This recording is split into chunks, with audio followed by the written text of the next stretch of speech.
The gunshots echoed through the frozen Wyoming wilderness, each blast shattering the winter silence as Lillian Vance stumbled through knee-deep snow, her breath forming desperate clouds in the frigid air of January 1887. Blood trickled from a graze on her arm, staining her tattered dress crimson against the pristine white landscape surrounding Rawlins. She had been running for hours. Maybe days' time had blurred into a singular desperate need to survive. There she is. A man's voice shouted from behind, followed by the unmistakable sound of horses trudging through the snowdrifts.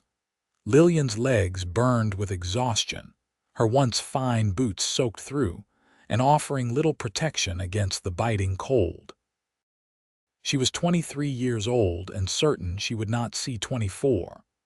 The hired guns her stepfather had sent after her were closing in, professional killers who wouldn't stop until they completed their task, until she was silenced forever.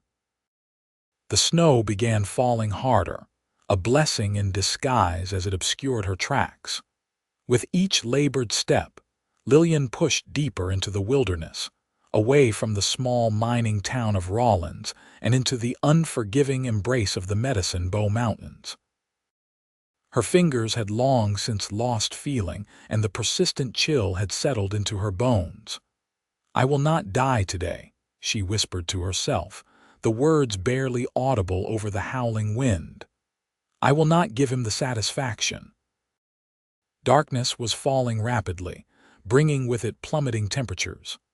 Lillian spotted a cluster of rocks ahead, partially hidden by snow-laden pines. It wasn't much, but it might offer shelter from both the elements and the men hunting her. With the last of her strength, she dragged herself toward the rocky outcropping, collapsing into the narrow space between two boulders. The snow had begun to cover her, and in her exhausted state, Lillian couldn't decide if that was good or bad. The cold was numbing her pain, slowing her thoughts. Her eyelids grew heavy as the sound of distant horses faded into the gathering storm. "Just need to rest," she murmured, pulling her thin shawl tighter around her shoulders. "Just for a moment." Her last conscious thought was of the document hidden in her bodice, the paper that had sealed her fate and sent her running into this frozen wilderness. The proof of what her stepfather had done. Miles away, Garrett Xavier pulled his hat lower against the driving snow and urged his horse forward. The big chestnut gelding snorted in protest, but continued picking its way carefully along the barely visible trail. A seasoned cowboy who had spent the last 5 years working the range around Rawlins, Garrett knew better than to be caught in a Wyoming blizzard, but circumstances had forced his hand. "Just a bit further, Rusty," he encouraged the horse, leaning forward to pat its neck. "Then we'll both be warm and dry." Garrett had spent the past week moving a small herd to his modest ranch north of town. The unexpected early storm had scattered the last few head, and he'd spent precious daylight hours tracking them down. Now, with night falling and the storm intensifying, he was racing against time to reach shelter. The wind howled through the pines, driving icy needles against his face. Visibility was reduced to mere feet ahead, and Garrett relied on Rusty's sure instinct and his own knowledge of the land to guide them home. Something caught his eye, a dark shape against the white, partially buried under a fresh drift of snow. Probably just a fallen branch, he thought, but something made him rein Rusty to a halt. Years in the West had taught him to trust his instincts. "Whoa, boy," he murmured, dismounting with a wince. At 30 years old, Garrett's body carried the evidence of a hard life on the frontier, a twice-broken leg that ached in the cold, scars from encounters with both men and beasts. He approached the shape cautiously, one hand resting on the Colt revolver at his hip. The wind momentarily died down, and in that brief respite from the howling gale, he saw what had caught his attention, a human hand protruding from the snow. "Good Lord," Garrett muttered, dropping to his knees and frantically brushing away the snow. His gloved hands revealed a woman, her lips blue with cold, skin pale as the snow that had nearly claimed her. For a terrible moment, he thought he was too late, then he noticed the faint cloud of breath escaping her parted lips. He pressed his fingers against her neck, feeling a weak but present pulse. The woman was young, beautiful despite her current state, with dark hair that spilled across the snow. What in God's name was she doing out here alone? Examining her more closely, he noticed the bloodstain on her sleeve. "Miss, can you hear me?" Garrett gently patted her cheek, receiving no response.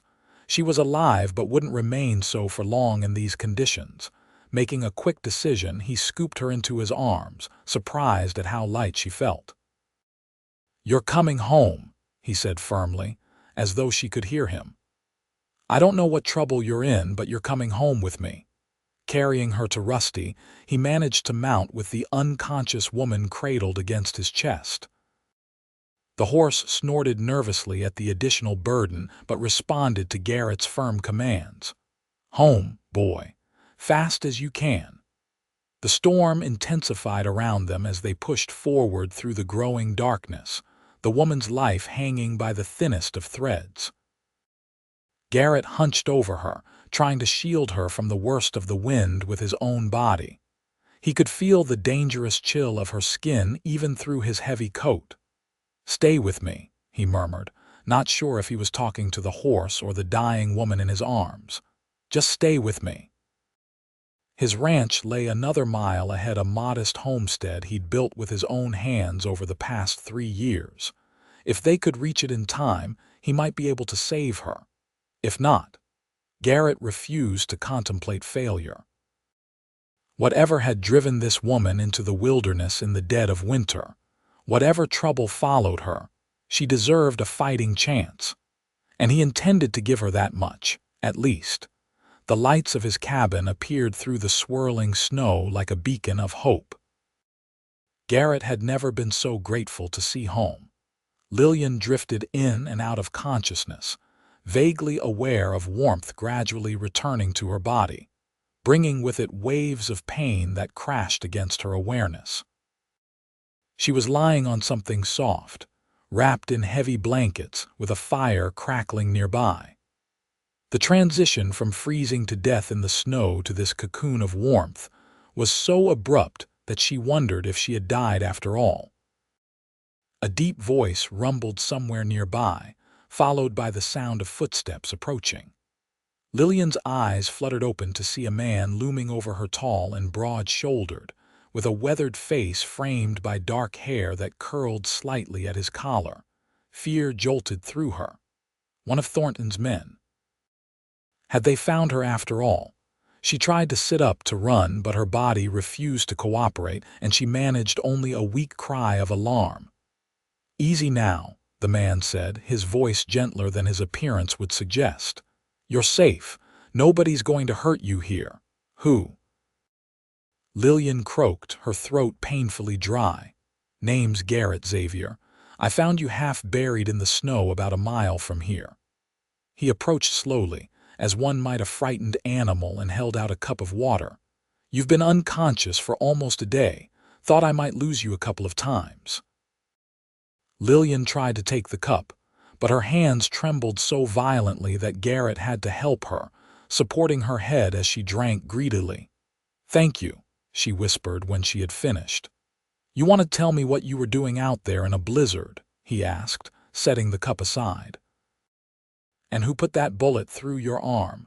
Lillian's hand instinctively went to her bodice, relief washing over her when she felt the crinkle of paper still safely hidden there.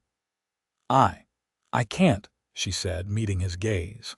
"The less you know, the safer you'll be. I should leave as soon as possible." Garrett's eyebrows rose. "Madam, you couldn't make it to the outhouse right now, let alone anywhere else. That arm needs tending, and you're suffering from the worst case of frostbite I've seen on a living person." He gestured toward her feet, which were wrapped in bandages. Only now did Lillian register the throbbing pain in her toes and fingers. "I treated them as best I could," he continued, "but you'll need time to heal. Whatever trouble you're running from will have to wait." "They'll kill you," Lillian whispered. "If they find me here, they'll kill you without hesitation." "They," Garrett's expression hardened. "Who exactly is hunting you, Miss?" "Vance, Lillian Vance." She hesitated, then decided truth was the least she owed this man who had saved her life. "My stepfather sent them. Hired guns. Professional killers. And why would a man send killers after his own stepdaughter? Because I know what he did." Lillian's voice shook with a mixture of fear and anger. "I have proof that he murdered my mother, and now he wants to silence me before I can tell the world."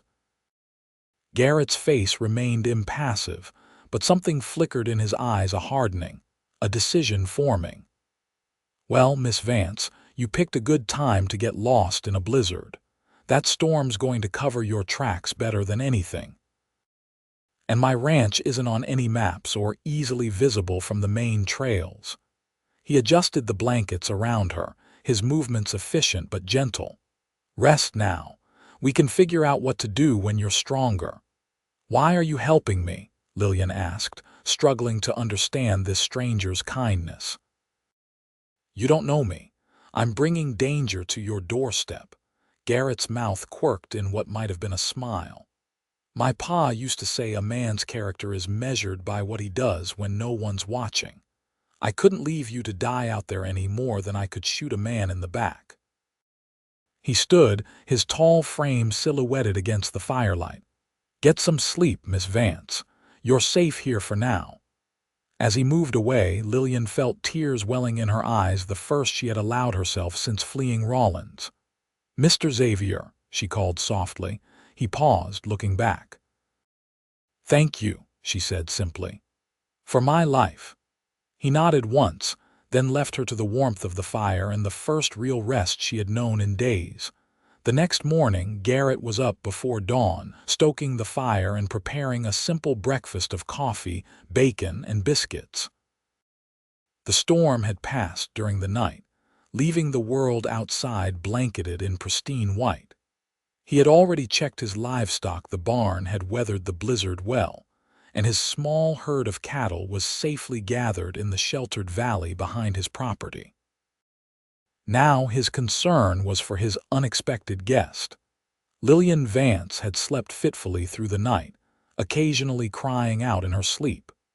Garrett had checked on her several times, troubled by the fever that had developed, a common and dangerous complication of severe frostbite.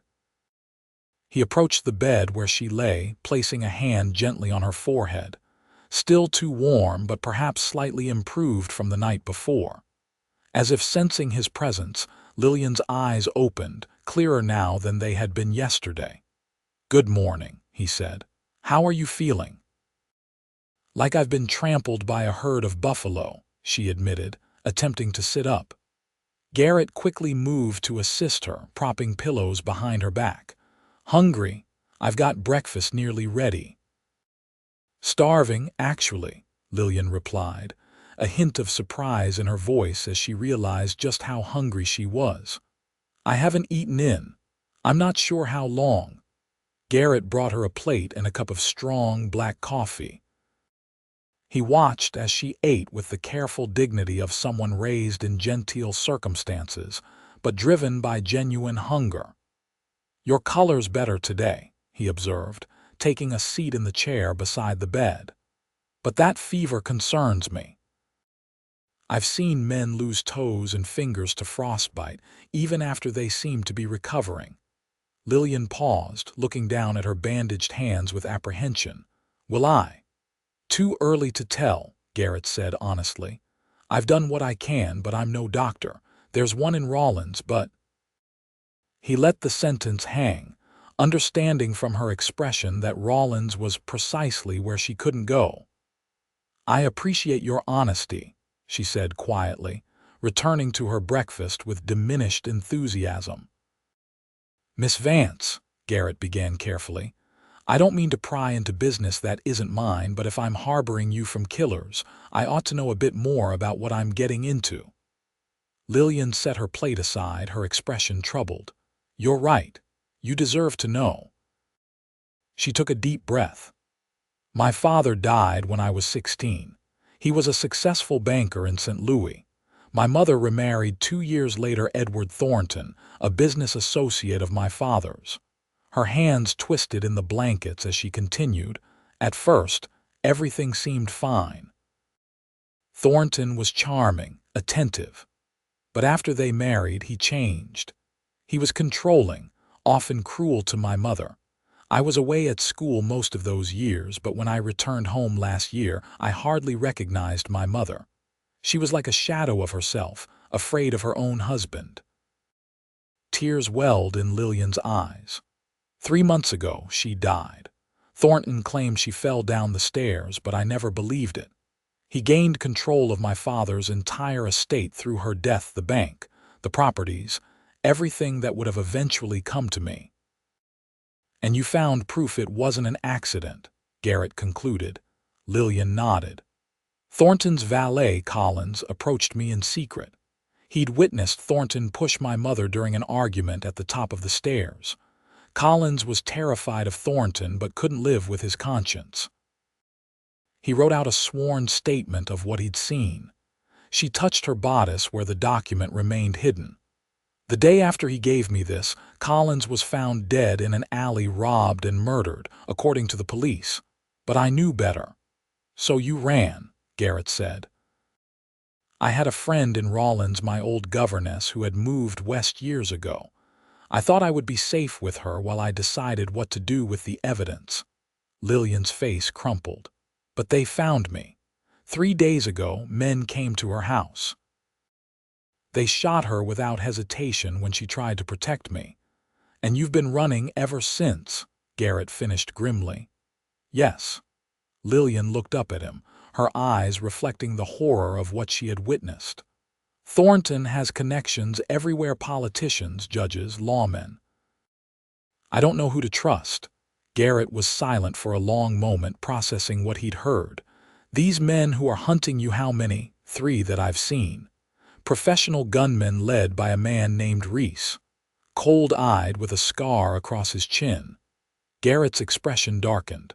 "I know of him. Has a reputation as a man who always completes a job, no matter how dirty." "Then you understand why I need to leave as soon as I can," Lillian said urgently. "I won't bring his kind to your door."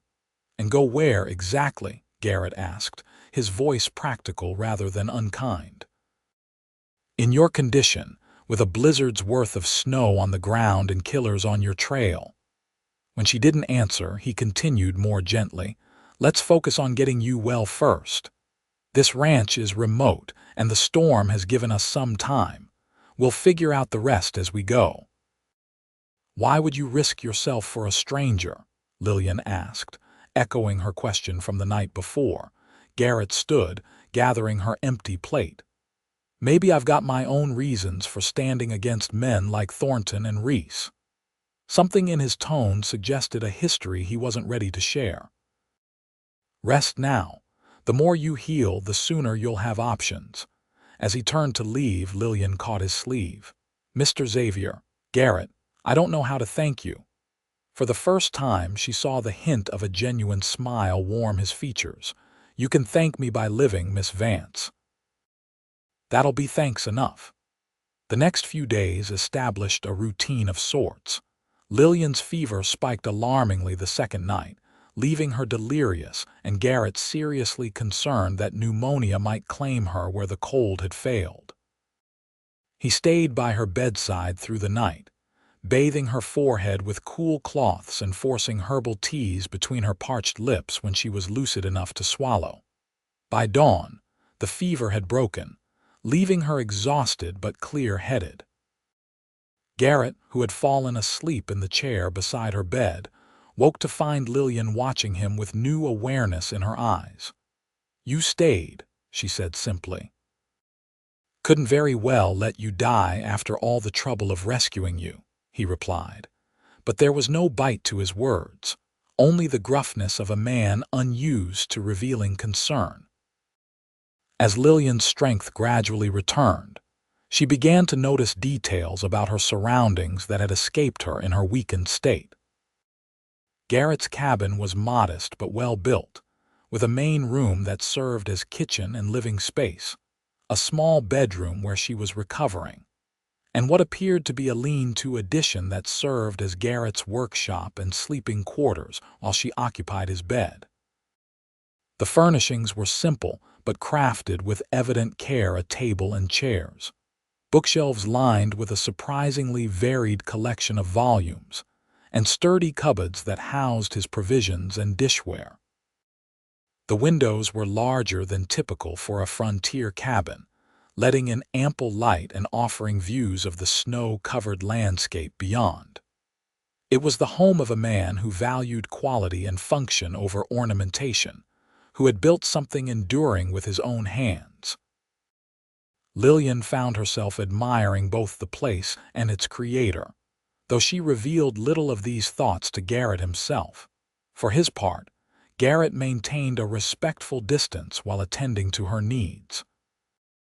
He changed the bandages on her frostbitten extremities daily, his large hands surprisingly gentle as he applied salves and wrapped fresh cloth around her fingers and toes. The bullet graze on her arm was healing cleanly, requiring little more than regular cleaning and fresh dressings. By the fourth day, Lillian was able to sit up for extended periods and even took a few tentative steps across the room with Garrett's support. The pain in her feet was intense, but, according to Garrett, a good sign that the tissue was healing rather than dying. "You're lucky," he told her as he examined her toes. "Looks like you'll keep all your digits, though that little one might never be quite right again." "A small price to pay," Lillian replied, wincing as he gently manipulated her foot. "I thought I was going to die out there." "You nearly did," Garrett said matter-of-factly, rewrapping her foot. "Another hour in that snow and I'd have found a corpse instead of a woman." The blunt assessment sent a shiver through Lillian. "How did you find me? What made you stop?" Garrett considered the question as he tied off the bandage. "Don't rightly know. Something caught my eye, maybe a bit of your dress showing through the snow, or maybe something just told me to look closer." He shrugged. "My mother used to say I had a sense about things, called it a gift from God. I just call it paying attention." "Well, I'm grateful for your attention," Lillian said. After a pause, she added, "Tell me about your ranch. How long have you been here?" If Garrett was surprised by her interest, he didn't show it. "Built this place about 3 years ago. Started with just the cabin and a few head of cattle. Now I've got 40 acres, 35 head, 2 good horses, and enough work to keep me busy from sunup to sundown." "You built all this yourself?" Lillian asked, impressed. "Had some help with the barn raising," Garrett admitted. "Neighbors around here may be few and far between, but we help each other when needed." "And before that, where were you before Wyoming?" A shadow crossed Garrett's face. "A bit of everywhere. Texas, Arizona Territory, Colorado. Worked as a ranch hand, did some scouting for the Army, tried my hand at mining for a spell." He stood abruptly. "Need to check on the livestock. You should rest more." The abrupt end to their conversation left Lillian curious, but she didn't press. Everyone had parts of their past they preferred not to discuss. She understood that better than most. Later that evening, as they shared a simple dinner of venison stew, Lillian broached a subject that had been weighing on her mind. "I need to make plans," she said. "I can't impose on you indefinitely, and those men won't stop looking for me." Garrett set his spoon down, regarding her across the table. "You're thinking of running again?" "I don't see another option. Once I'm strong enough to travel, I thought perhaps I could make it to Laramie or even Denver. Find a lawyer willing to take this evidence to a federal judge, someone beyond Thornton's influence." "And you think Reese won't follow you there?" Garrett asked skeptically. "I don't know," Lillian admitted, But I can't stay hidden forever. Garrett was quiet for a long moment. There might be another way, he said finally. A friend of mine from the war, George Harrington, is now the federal marshal in Cheyenne. If anyone can help you bring this Thornton to justice, it's him. Hope flickered in Lillian's eyes. You think he would believe me, help me? George is about the most honest man I've ever known, Garrett said. If the evidence you have is solid, he'll make sure it reaches the right people. But how would I reach him? Thornton's men are probably watching all the stage routes, and I can hardly ride in my condition. I could take you, Garrett said, the words emerging before he had fully considered their implications. Once the snow melts enough to make the journey, we could go by a route that avoids the main roads. Lillian stared at him, clearly caught off guard by the offer. Why would you do that? You've already risked enough for me. Garrett's jaw tightened. Let's just say I've got my own reasons for wanting to see justice done. He rose from the table, taking his empty bowl to the wash basin. Get some more rest. We can talk more tomorrow. That night, as Garrett lay on his makeshift bed in the workshop, he questioned his own judgment. Getting involved in Lillian Vance's troubles was asking for the kind of danger he had spent years avoiding. He had built his life in Wyoming precisely because it was far from his past, from the memories that still haunted his dreams. Yet something about Lillian's situation, her determination, her courage in the face of overwhelming odds, resonated with him.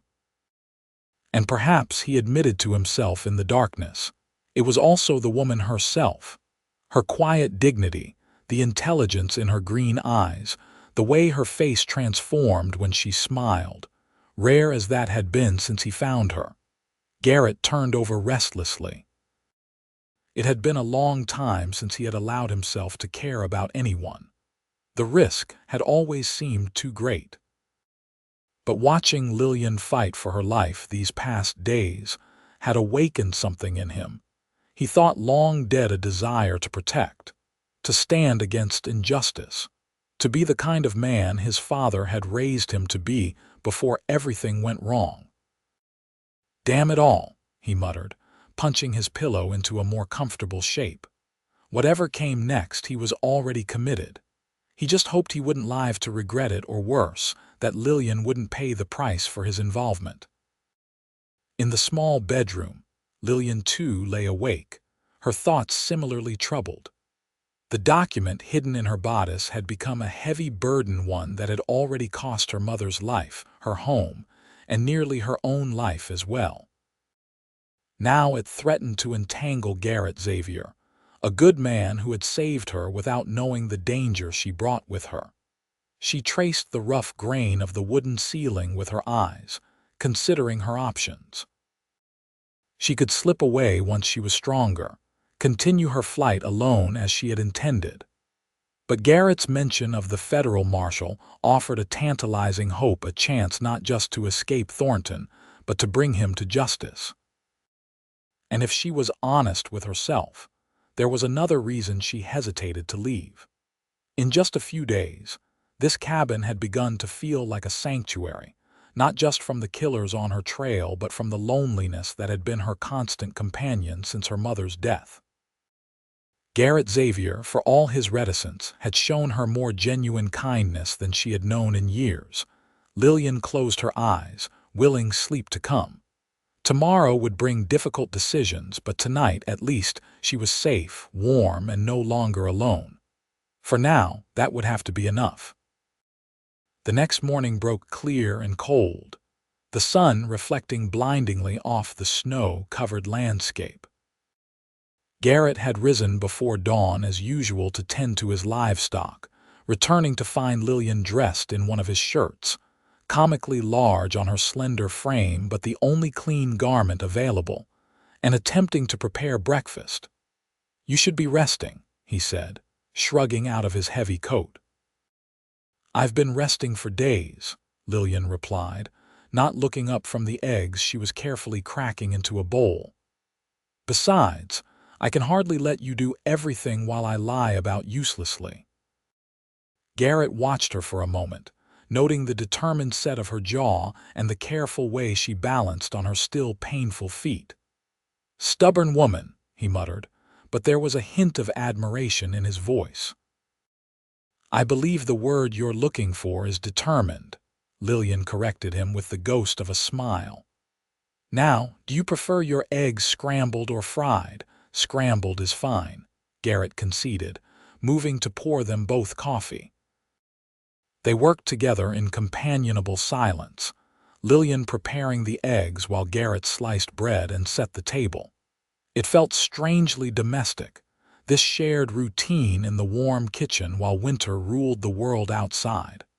As they ate, Garrett broached the subject that had been on his mind. "I need to ride into town today," he said. "We're running low on supplies and I want to hear what news there might be." Lillian's fork paused halfway to her mouth. "You think they might be looking for me in Rawlins?" "Likely," Garrett nodded, "but no one in town knows you're here." "I can gather information without raising suspicion." "It's dangerous," Lillian said, concern evident in her voice. "If these men are as ruthless as you say, I'll be careful," Garrett assured her. "I'm just a rancher picking up supplies, nothing more, but we need to know what we're facing." Lillian nodded reluctantly. "How long will you be gone?" "Most of the day. The trails are still rough with snow, and it's a good 2 hours each way in these conditions." He hesitated, then added, "There's a rifle in the cabinet by the door. Do you know how to use it?" "My father taught me to shoot when I was 12, Lillian replied, surprising him. "He believed a woman should be able to defend herself." "Smart man," Garrett said approvingly. "Keep it close while I'm gone, not expecting trouble but best to be prepared."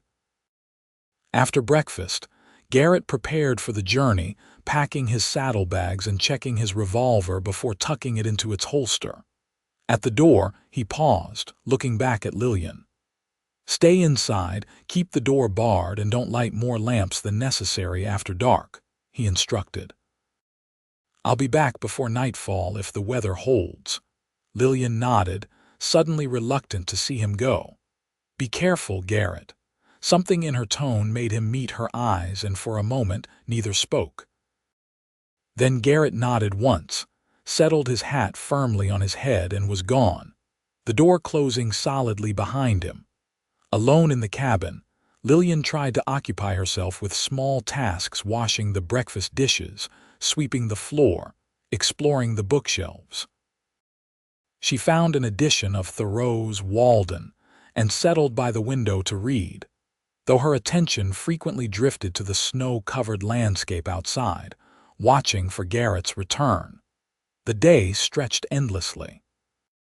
By mid-afternoon, Lillian had finished Walden, reorganized Garrett's meager collection of dishes, and was seriously considering rearranging his bookshelves when she heard a sound that made her blood run cold: the distant approach of horses, more than one. Moving carefully on her tender feet, Lillian hobbled to the window, peering cautiously around the edge of the curtain. 3 riders were approaching from the north, the opposite direction from Rawlins, where Garrett had gone. They were still some distance away, but closing steadily on the cabin. Her heart pounding, Lillian moved to the cabinet and retrieved the rifle Garrett had mentioned. It was heavier than she expected, but familiar enough in design to her father's hunting rifles. She checked that it was loaded, then positioned herself near the window where she could see the approaching riders without being easily spotted. As they drew closer, she could make out details: 3 men bundled against the cold, riding with the easy confidence of those accustomed to long hours in the saddle. The lead rider was tall and lean, with a dark beard visible beneath his hat. The second was shorter, stockier, riding a dappled gray horse. The third, Lillian's breath caught in her throat. Even at this distance, she recognized the third rider, the distinctive way he sat his horse, slightly leaned to the right. Reese. They had found her. Fighting panic, Lillian considered her options. She could try to hide, but the cabin offered few concealment possibilities. She could stand her ground with the rifle, but 1 against 3 were poor odds, especially in her weakened condition. Or she could run, though her injured feet made that nearly impossible. The decision was made for her when the riders suddenly spurred their horses, charging toward the cabin. They had spotted something, smoke from the chimney perhaps, or evidence that the place was occupied. With shaking hands, Lillian barred the door, then took up position by the window, rifle raised. If they were coming for her, she wouldn't make it easy. The riders reined in about 50 yards from the cabin, conferring briefly before spreading out to approach from different angles. The bearded man called out, his voice carrying clearly across the snow. "Hello, the cabin. Anybody home?" Lillian remained silent, watching through a crack in the curtains as the men exchanged glances. The one she believed to be Reese gestured toward the barn, and the stocky rider headed in that direction while the bearded man dismounted, approaching the cabin directly. "We're looking for shelter," he called again. "Got caught in the pass and need a place to warm up." It was a plausible story in this weather, but Lillian wasn't fooled. These men hadn't stumbled upon the cabin by accident. They were hunting, and she was their prey. The bearded man was now just 20 feet from the door. "Come on, friend. Christian charity in this weather." When no response came, his demeanor changed.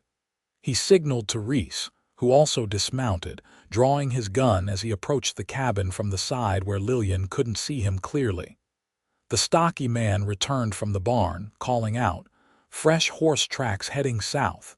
Someone's been here recent." "Kick in the door," the bearded man ordered, drawing his own weapon. "She's in there." Lillian's finger tightened on the trigger as the stocky man strode toward the door. Just as he raised his boot to kick it in, a gunshot rang out from the distance, causing all 3 men to whirl around in surprise. Garrett Xavier emerged from the tree line to the east, his revolver raised, still smoking from the warning shot he had fired into the air. He sat tall in the saddle, Rusty picking his way carefully through the snow as they approached. "This is private property," Garrett called, his voice hard as steel. "State your business or ride on." The bearded man recovered first, plastering a friendly smile on his face. "Apologies, sir. We were just looking for shelter. Got turned around in these mountains."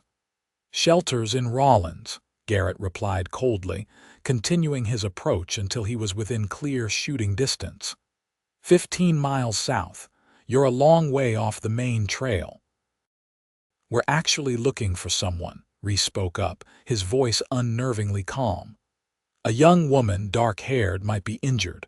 Her family's mighty worried about her." "Haven't seen any woman," Garrett lied smoothly. "Live alone here. Now I suggest you boys move on before the light fails." Inside the cabin, Lillian held her breath, the rifle still trained on the bearded man through the window. She could see Garrett clearly now, his face impassive but his eyes alert, watching all 3 men with the wary attention of a predator. The tension stretched between them, a silent calculation of odds and intentions. 3 against 1, but Garrett had the advantage of being mounted, with higher ground and the element of surprise. Finally, the bearded man nodded, holstering his weapon with deliberate slowness. "Sorry to trouble you, mister. We'll be on our way." "Smart decision," Garrett replied, not lowering his own gun. "Head south for Rawlins. I'll watch to make sure you find the right trail." The 3 men mounted up, exchanging glances that Lillian could read even at a distance. This wasn't over. They were retreating tactically, not abandoning the hunt. As they rode away, Garrett remained where he was, watching until they disappeared into the trees. Only then did he approach the cabin, dismounting quickly and entering with his gun still drawn. Lillian lowered the rifle as he burst through the door, relief washing over her in a dizzying wave. "They found me," she said unnecessarily, her voice shaking. "They're gone for now," Garrett replied, moving to the window to peer out cautiously. "But they'll be back, probably after dark. We need to leave. Leave." "But where? No time for questions," Garrett cut her off, already gathering essentials and shoving them into a rucksack. "Can you ride?" Yes, I think so, but my feet will manage." Garrett handed her a heavy coat, his spare, and a pair of woolen socks. "Put these on. We leave in 5 minutes." Lillian didn't argue, pulling on the socks over her bandages and struggling into the oversized coat. Meanwhile, Garrett moved with efficient purpose, collecting food, ammunition, and basic supplies. "What about your ranch, your livestock?" Lillian asked as he helped her toward the door. "My neighbor Jenkins will check on them when he doesn't see smoke from my chimney for a couple of days," Garrett replied. "Right now, staying alive is more important than my cattle." Outside, he had already prepared a second horse, a sturdy pinto mare alongside Rusty. "This is Penny," he said, helping Lillian mount. "She's gentle and sure-footed. Just hold on and she'll follow Rusty." Mounting his own horse, Garrett led them away from the cabin, not toward Rawlins but northeast, into the deeper wilderness of the Medicine Bow Mountains. "Where are we going?" Lillian asked, gritting her teeth against the pain in her feet as they rode. "I know a place," Garrett replied cryptically.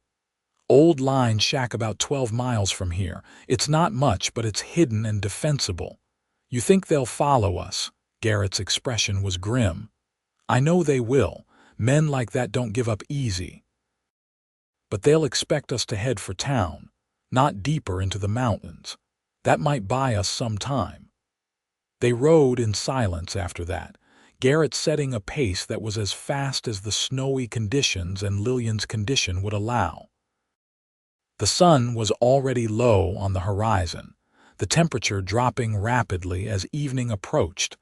Lillian focused on staying upright in the saddle, each jolt sending pain through her frostbitten extremities. But beneath the discomfort was a fierce determination. She had come too far, endured too much to be taken now.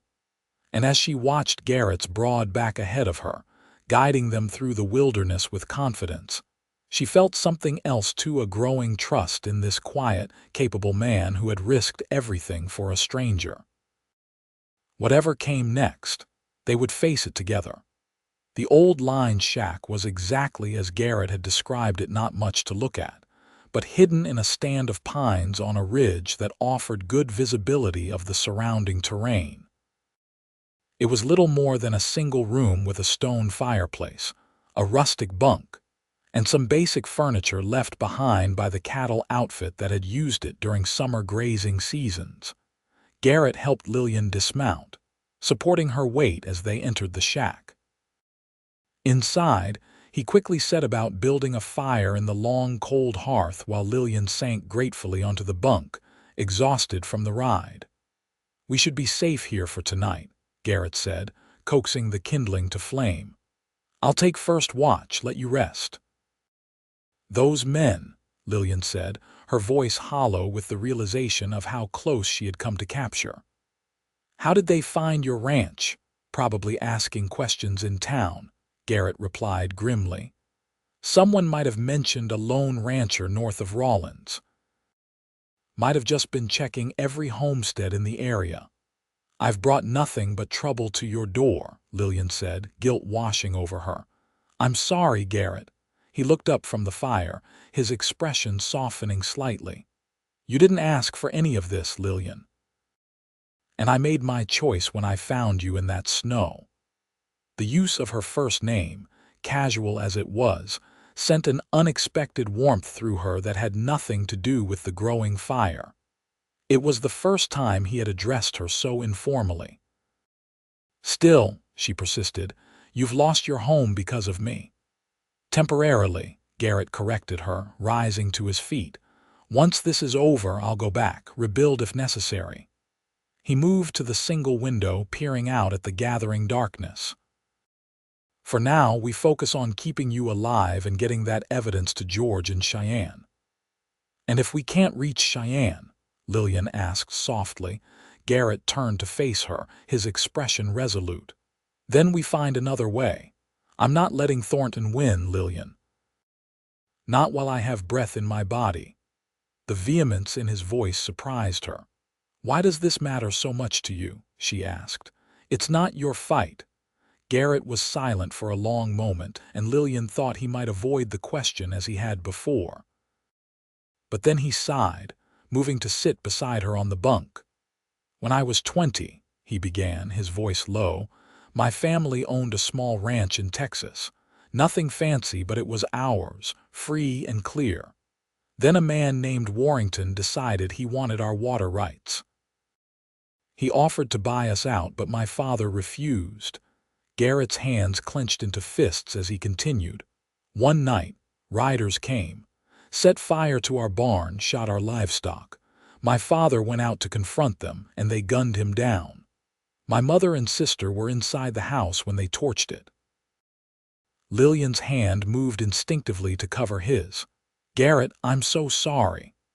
I was in town that night, he continued, his voice flat. Came home to find everything gone, everyone gone. I went to the law, but the sheriff was in Warrington's pocket, said it was probably rustlers. What did you do? Lillian asked quietly. Garrett's eyes met hers, haunted by old ghosts. What do you think I did? I was 20 years old and had just lost everything. I went after Warrington myself. Did you kill him? No, Garrett replied, surprising her. I tried. Got as far as his ranch house with my daddy's rifle. But before I could pull the trigger, one of his men spotted me. I took a bullet in the leg, managed to escape into the hill country. A Mexican family found me half dead from blood loss and nursed me back to health. He fell silent, lost in memory, and Lillian gently prompted, And then I left Texas, Garrett said simply. Drifted for years, working ranches, avoiding attachments, eventually ended up in Wyoming, decided to try building something again. He looked around the sparse-lined shack. Not doing a great job of holding on to it, am I? You're alive, Lillian said firmly. And so am I because of you. Her hand still rested on his, and she gave it a gentle squeeze. We're going to get through this, Garrett, together. He looked down at their joined hands, then back to her face, a complex emotion crossing his features that Lillian couldn't quite decipher. You should rest, he said finally, withdrawing his hand and standing. Tomorrow will be another long day. As Garrett moved back to the window to keep watch, Lillian lay down on the bunk, pulling the rough blanket around herself. Despite her exhaustion, sleep was slow to come as she processed what Garrett had shared. His story explained so much about him, his solitary existence, his instinctive opposition to men like Thornton, his reluctance to form connections. Yet he had connected with her, had risked everything to help her.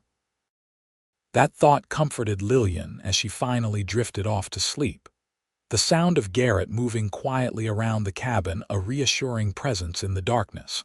Dawn broke cold and clear, sunlight streaming through the single window of the lined shack. Lillian woke to find Garrett kneeling by the fireplace, stoking the flames and heating water for coffee. You didn't wake me for my watch, she accused mildly, sitting up and wincing at the stiffness in her muscles from yesterday's ride. You needed the rest more than I needed sleep, Garrett replied, not looking up from his task. How are the feet this morning? Lillian flexed her toes experimentally, grimacing at the pain that shot through them. Better than yesterday, I think. At least I can feel them, which I'm told is a good sign. Garrett nodded, pouring hot water into 2 tin cups and adding coffee grounds. We'll change those bandages before we leave. I want to be on the move within the hour. Where are we headed? Lillian asked, accepting the steaming cup he offered her. West, then south, Garrett replied, joining her on the bunk with his own coffee. There's a small settlement called Encampment about 30 miles from here. Not much more than a trading post and a few cabins, but there's a man there I trust, Luther Pike. He can get word to George in Cheyenne. Can we make it by nightfall? Garrett considered. Not likely, not with the snow and your condition. We'll need to find shelter for another night on the trail. But we should reach encampment by tomorrow afternoon if all goes well. And if it doesn't? Lillian asked quietly. Garrett met her gaze steadily. Then we adapt. One thing at a time, Lillian. After a simple breakfast of jerky and hardtack from Garrett's provisions, he helped Lillian remove her bandages to check her frostbite. The worst of the damage was to her toes and the tips of her fingers, which were discolored but showing signs of healing. The riding won't help, Garrett said frankly as he applied fresh salve from his supplies. But we don't have much choice. I'll manage, Lillian assured him, watching as he wrapped clean strips of cloth around her feet with careful precision. His hands were large and calloused from years of ranch work, yet remarkably gentle in their ministrations. Once her bandages were changed, Garrett helped her into her boots, still damp but essential protection for the journey ahead. Then they packed their meager supplies, doused the fire, and prepared to depart. Outside, the horses were restless, eager to move in the cold morning air. Garrett checked their tack thoroughly before helping Lillian mount Penny, making sure she was secure in the saddle. "Stay close," he instructed as he swung up onto Rusty's back. "The trail gets narrow in places, and there are drop-offs I don't want you near." They set off at a steady pace, Garrett leading the way through the pine forest that surrounded the line shack. The snow was deep in places, forcing the horses to pick their way carefully, but the clear weather was a blessing after the recent storm. For the first few hours, they rode in companionable silence, each lost in their own thoughts. The landscape was breathtaking, snow-covered peaks rising majestically around them, pristine white forests stretching as far as the eye could see. Under different circumstances, Lillian might have found it exhilarating. Around midday, they stopped in a sheltered clearing to rest the horses and eat a sparse lunch. Lillian's body ached from the constant movement, but she refused to complain, knowing that every mile put between them and Reese's men was vital to their survival. "You're holding up well," Garrett observed as they prepared to continue their journey. "I'm tougher than I look," Lillian replied with a small smile. "My mother always said I had more determination than sense." "She sounds like a wise woman," Garrett said, helping her back onto Penny. "She was," Lillian's voice softened with memory. "Kind but strong in her own quiet way. She's the reason I can't let Thornton win. She deserves justice." Garrett nodded, understanding in his eyes. "Then we'll make sure she gets it." They resumed their journey, the terrain growing more challenging as they began to ascend a mountain pass that would take them west toward encampment. The trail narrowed, forcing them to ride single file along the edge of steep drop-offs that made Lillian's heart race. Garrett frequently glanced back to ensure she was managing, occasionally offering words of encouragement or instruction. His concern was evident, though he tried to mask it with practical advice. By late afternoon, dark clouds had begun to gather on the horizon, and the temperature dropped noticeably. "Weather's turning," Garrett observed grimly. "We need to find shelter before nightfall. Is there another line shack nearby?" Lillian asked, pulling Garrett's spare coat tighter around herself as the wind picked up. "Not that I know of," he replied. "But there's a cave system about 3 miles ahead if I'm remembering right. Should provide good shelter for the night." They pushed on as the first snowflakes began to fall, driven horizontally by the strengthening wind. Visibility deteriorated rapidly, and Lillian found herself trusting entirely in Penny's ability to follow Rusty through the thickening snow. Just as the storm reached full intensity, Garrett led them off the main trail and into a dense stand of pines. Beyond the trees, a rocky outcropping rose against the mountainside, and at its base, the dark mouth of a cave promised shelter from the elements. "Thank God," Lillian breathed as Garrett helped her dismount, her legs nearly buckling after the long hours in the saddle. "Let's get inside," Garrett said, supporting her weight as they made their way to the cave entrance. "I'll come back for the horses and our supplies." The cave was surprisingly spacious, extending some 20 feet into the mountainside. The floor was dry, with evidence of previous human use: old ashes in a makeshift fire pit, a few pieces of broken pottery in one corner. Garrett helped Lillian to a relatively flat area near the back, before returning to retrieve the horses and their packs.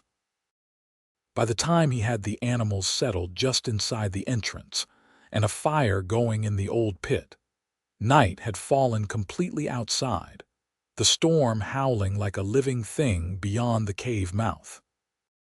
"Looks like we made the right decision," Garrett remarked, arranging their supplies and laying out bedrolls on either side of the fire. "That storm would have been dangerous to ride through. Do you think Reese and his men are still following us?" Lillian asked, accepting a strip of jerky and another cup of the strong, bitter coffee Garrett had prepared. "If they are, they'll have to hole up somewhere too," Garrett replied, settling across the fire from her. "This weather's no friend to anyone." They ate their sparse meal in silence, the crackling of the fire and the howling of the wind outside the only sounds.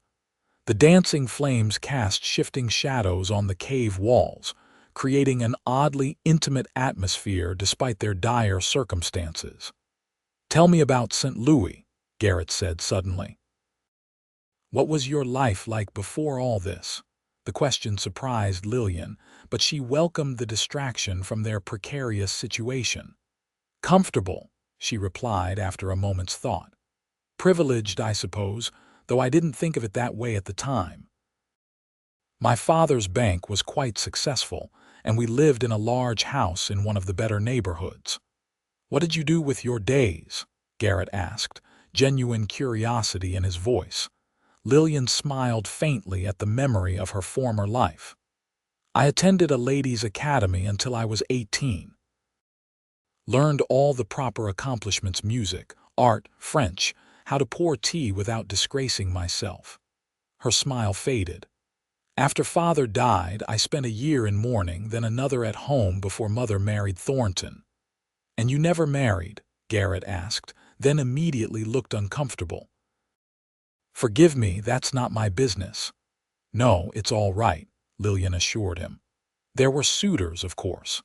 Several young bankers and lawyers my father approved of, but none that inspired anything beyond polite conversation." "You were waiting for something more," Garrett observed, his eyes reflecting the firelight as he watched her. "I suppose I was," Lillian admitted. "My parents had a love match, unusual as that was in their circle. I saw how they looked at each other, even after 20 years of marriage. I wanted that, not just a suitable arrangement." "And now?" Garrett asked softly. Lillian met his gaze across the flames. "Now I just want to survive long enough to see Thornton answer for what he's done after that." She shrugged. "I haven't thought beyond that." Garrett nodded, understanding in his expression. "One day at a time." "What about you?" Lillian asked, turning the conversation away from herself. "You've never spoken of anyone in your life." "Not much to tell," Garrett replied with a slight shrug. "There was a girl in Texas before everything happened. Thought I might marry her someday. After I lost my family, that didn't seem important anymore. And since then, I've kept to myself mostly," Garrett said. "Occasional company in towns when I needed it, but nothing lasting." His expression grew distant. "Didn't seem right to offer someone half a man." "You're not half a man, Garrett," Lillian said firmly. He looked up, surprised by her vehemence. What happened to your family was terrible, she continued. But the man who rescued me from the snow, who's risking his life to help me now, that's a whole man. A good one. For a moment, Garrett seemed at a loss for words, unused to such direct affirmation. Finally, he cleared his throat. We should get some rest. I'll take first watch again. Wake me for the second, Lillian insisted. You need sleep too, Garrett. He nodded reluctantly. 4 hours, then I'll wake you. Lillian settled into her bedroll, the exhaustion of the day's journey quickly overwhelming her despite the hard ground beneath her. The last thing she saw before sleep claimed her was Garrett's silhouette against the fire, solid and watchful, a guardian in the darkness. To her surprise, when Lillian next opened her eyes, pale dawn light was filtering into the cave entrance. She sat up abruptly, realizing that Garrett had let her sleep through the night. He sat by the cave mouth, rifle across his knees, watching the snow gently falling outside. You didn't wake me, she accused, moving stiffly to join him. Storm broke about midnight, he replied, not looking away from the landscape beyond. Figured it was better to let you rest. We've got another long day ahead. Outside, the world was transformed.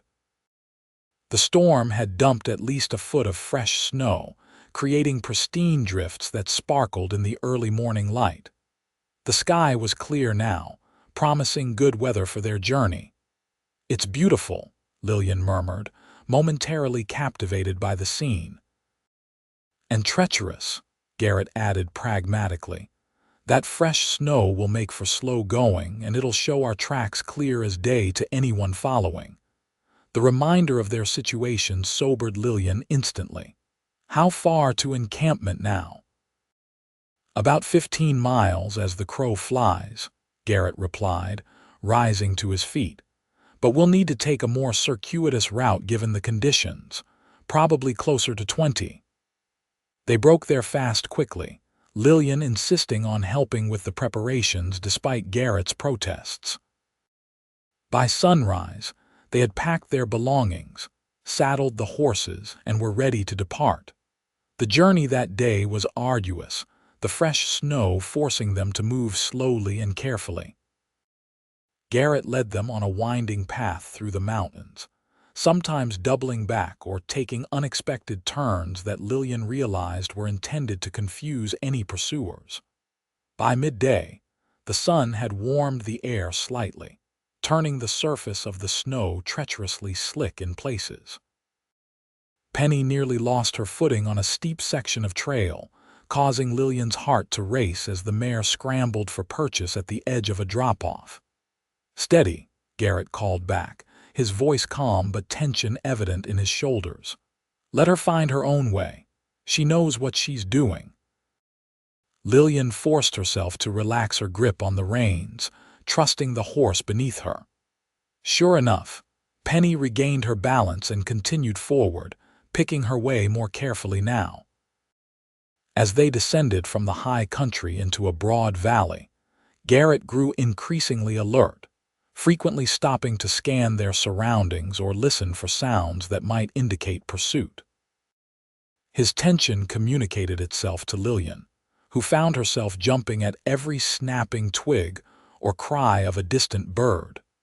Late in the afternoon, as they were crossing an open meadow between stands of pine, Garrett suddenly reined in Rusty, holding up a hand for Lillian to stop as well. His head was cocked, listening intently. What is it? Lillian whispered, her heart pounding. Horses, Garrett replied grimly. More than one coming fast from the east. The direction they had come from. Lillian's blood ran cold. Reese, likely. Garrett scanned their surroundings quickly, assessing options. We're too exposed here. Make for those trees. He pointed to a dense pine forest about 200 yards ahead. Go now. I'll be right behind you. Lillian didn't need to be told twice. She urged Penny forward, pushing the tired mare to a faster pace across the open ground. Behind her, she could hear Rusty's hooves as Garrett followed. They had covered perhaps half the distance to the trees when the first shot rang out, the bullet whistling past Lillian's ear close enough that she felt its passage.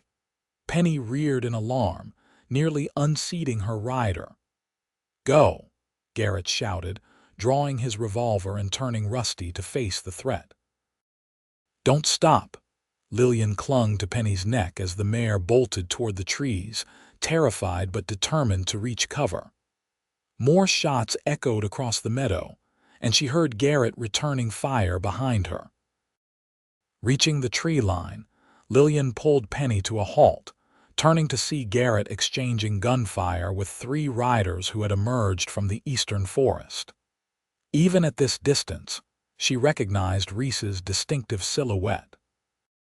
Heart in her throat, she watched as Garrett fired twice more, then wheeled Rusty around and galloped toward her position. One of the pursuing riders fell from his saddle, but the other 2 continued the chase, guns blazing. "Ride!" Garrett shouted as he reached her, blood streaming from a graze on his cheek where a bullet had come too close. Follow the creek bed south. They plunged deeper into the forest, the dense trees providing cover from their pursuers' bullets but making progress difficult. Lillian could hear shouting and the crash of horses behind them as Reese and his remaining man followed their trail. The creek Garrett had mentioned appeared ahead, a narrow, rocky stream bed, partially frozen but providing a clear path through the underbrush. They turned their horses downstream, pushing the exhausted animals as hard as they dared on the treacherous ground. For nearly an hour they rode this way, the sounds of pursuit sometimes fading, sometimes drawing alarmingly close. Lillian's body screamed with pain from the brutal pace, but fear kept her upright in the saddle, following Garrett's lead without question. As the light began to fail, Garrett led them away from the creek and up a steep, rocky slope that the horses struggled to climb. At the top, a narrow ridge extended before them, falling away sharply on both sides. "We can't outrun them much longer," Garrett said, his breathing labored as they paused briefly. "The horses are nearly spent. What do we do?" Lillian asked, fear evident in her voice despite her efforts to remain calm. Garrett's eyes scanned the terrain ahead, then settled on something in the distance. "See that notch in the ridge about half a mile ahead? There's a trail down the other side there. If we can reach it, we might lose them in the dark. And if we can't," Garrett's expression was grim, "then we make a stand where we choose, not where they force us." They urged their exhausted mounts forward along the ridge, the wind whipping around them as twilight deepened toward night. Behind them, they could hear their pursuers reaching the base of the slope they had just climbed. The notch in the ridge appeared as Garrett had described, a narrow gap leading to a steep trail that switched back down the western face of the mountain. Just as they reached it, a shout from behind confirmed that they had been spotted. "Go," Garrett ordered, dismounting quickly. "Take the trail down. I'll hold them here long enough for you to get clear." "No," Lillian protested, horrified. "I won't leave you." "This isn't a debate," Garrett said firmly, helping her down from Penny. "Encampment is less than 5 miles west once you reach the valley. Find Luther Pike, tell him I sent you. He'll help you get to George." "Garrett, please," Lillian begged, tears threatening despite her best efforts. "Come with me." For a brief moment, something raw and unguarded crossed Garrett's face. He took her hand, pressing something into it, a small leather pouch. "If I don't make it, give this to Luther. He'll understand." Before Lillian could respond, Garrett did something that shocked her completely. He pulled her close and kissed her, fierce and brief. "Go," he whispered against her lips. "Live." Then he was turning away, leading Rusty to a position among the rocks where he could command the approach to the notch. Drawing his rifle, he took aim at the distant figures making their way along the ridge. Lillian stood frozen for a heartbeat, the taste of him still on her lips, then turned and led Penny down the steep trail, each step taking her farther from the man who had come to mean so much to her in so short a time. Behind her, the first shots rang out as darkness claimed the mountains. The descent was treacherous in the gathering darkness, the trail barely visible and frequently blocked by fallen rocks or patches of ice. Lillian led Penny carefully, the mare exhausted but still responding to gentle guidance. Gunfire continued to echo from the ridge above, each shot making Lillian flinch and pray that Garrett remained unharmed. The knowledge that he was risking his life, perhaps sacrificing it for her safety, was almost unbearable. When the shooting finally stopped, the sudden silence was worse than the noise had been. Lillian paused on the trail, straining to hear any sound that might tell her what had happened above. But only the wind answered, moaning through the pines that clung to the mountainside. Tears blurred her vision as she forced herself to continue downward. Garrett had given her a mission, a purpose to reach encampment, to find Luther Pike, to get the evidence to George Harrington in Cheyenne. She would not dishonor his sacrifice by failing now. The trail eventually leveled out at the base of the mountain, opening onto a broad valley carpeted with snow that glowed faintly in the starlight. In the distance, Lillian could make out a few scattered lights, the settlement of encampment, her destination. She mounted Penny for the final stretch, the mare moving slowly but steadily across the valley floor. Every few minutes, Lillian glanced back at the mountain ridge, hoping against hope to see a familiar silhouette descending the trail behind her. But the ridge remained empty, a dark line against the star-filled sky. Encampment proved to be little more than a cluster of log buildings huddled around a central trading post. Despite the late hour, light spilled from the windows of what appeared to be a tavern or gathering place, and the sounds of voices and occasional laughter carried through the still night air. Lillian approached cautiously, aware of how she must appear a lone woman on a spent horse, wearing men's clothing, her face wind-burned and tear-streaked. She dismounted in front of the trading post, tying Penny to the hitching rail before gathering her courage and pushing open the heavy wooden door. Conversation died as she entered, a dozen pairs of eyes turning to assess the unexpected visitor. The interior was warm and smoky, with a large stove at the center and rough wooden tables scattered throughout. Behind a long counter, a tall, white-haired man with a bushy beard regarded her with frank curiosity. "I'm looking for Luther Pike," Lillian said, her voice stronger than she felt. A murmur ran through the room and the white-haired man stepped around the counter. "I'm Pike," he said, his voice deep and resonant. "What business do you have with me, miss?" "Vance. Lillian Vance," she replied, then added, "Garrett Xavier sent me." Pike's expression shifted immediately, concern replacing curiosity. "Garrett, where is he?" Lillian's voice caught and she had to swallow hard before continuing. "He stayed behind to hold off men who were pursuing us, on the ridge east of here." Pike's weathered face grew grim. "Reese and his boys," Lillian's eyes widened in surprise. "You know of them. Word travels," Pike said shortly, then turned to the room at large. "Jonas, Ben, get your rifles. Sam, ready the horses." 3 men immediately rose from their seats, moving with purpose toward the door. Pike returned his attention to Lillian. "How long ago?" "An hour, perhaps a little more," she replied. "There was shooting, but then it stopped. I don't know if we'll find him," Pike assured her, placing a large hand on her shoulder. "Garrett's tough as old leather and twice as stubborn. Don't count him out yet." He guided her to a chair near the stove, signaling to a woman behind the counter who quickly brought a steaming mug of coffee. "Now, tell me what this is about. Must be important for Garrett to send you to me." Lillian took a sip of the coffee, grateful for its warmth, then reached into her bodice and withdrew the document that had cost so much already. I need to get this to Federal Marshal George Harrington in Cheyenne. Garrett said you could help. Pike studied her for a long moment, then nodded. George is a good man. If Garrett trusts him with whatever this is, so do I. He glanced toward the door. The boys will look for Garrett. Meanwhile, you look dead on your feet. Mary will show you to a room where you can rest.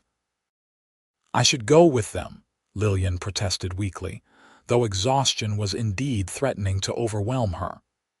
If Garrett, you'll be no help to him in your condition, Pike interrupted gently. Best thing you can do now is rest.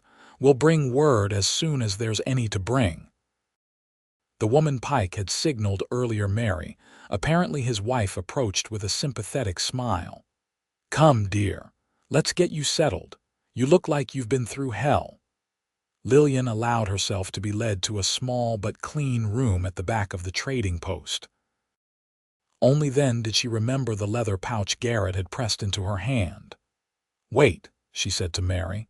I need to give something to your husband. Mary nodded and went to fetch Pike, who appeared moments later. Lillian held out the pouch. Garrett gave me this, said to give it to you if he didn't make it. Pike took the pouch with a solemn nod, opening it to reveal a tarnished silver badge, a 5-pointed star with U.S. Marshal engraved across it. Lillian stared at it in confusion. I don't understand. Garrett never told you, Pike said, a sad smile crossing his face. He was a deputy U.S. Marshal back in Texas before everything went bad, George Harrington's partner, in fact. But he said he was a rancher, that his family had a small spread in Texas, Lillian protested. That too, Pike confirmed. He was both. His family did own a small ranch, but Garrett rode for the law alongside George. When Warrington had his family killed, Garrett went after him, as he told you, but there's more to the story than he shared. Pike turned the badge over in his hand, his expression distant. Garrett didn't just try to kill Warrington. He succeeded, shot him dead on his own front porch. But in doing so, he broke the oath he'd sworn as a lawman to uphold justice, not take it into his own hands. He's been running ever since, Lillian realized, pieces falling into place. Not running exactly, Pike corrected. Living with it. George helped him disappear, arranged for him to start fresh out here. But Garrett's never forgiven himself for breaking his oath, even though most would say Warrington deserved what he got. He tucked the badge back into the pouch. That's why this means so much. It's all he has left of his former life, his former self. And he trusted me with it, Lillian whispered, the weight of that trust almost overwhelming. He must think very highly of you, Pike said simply. Now rest.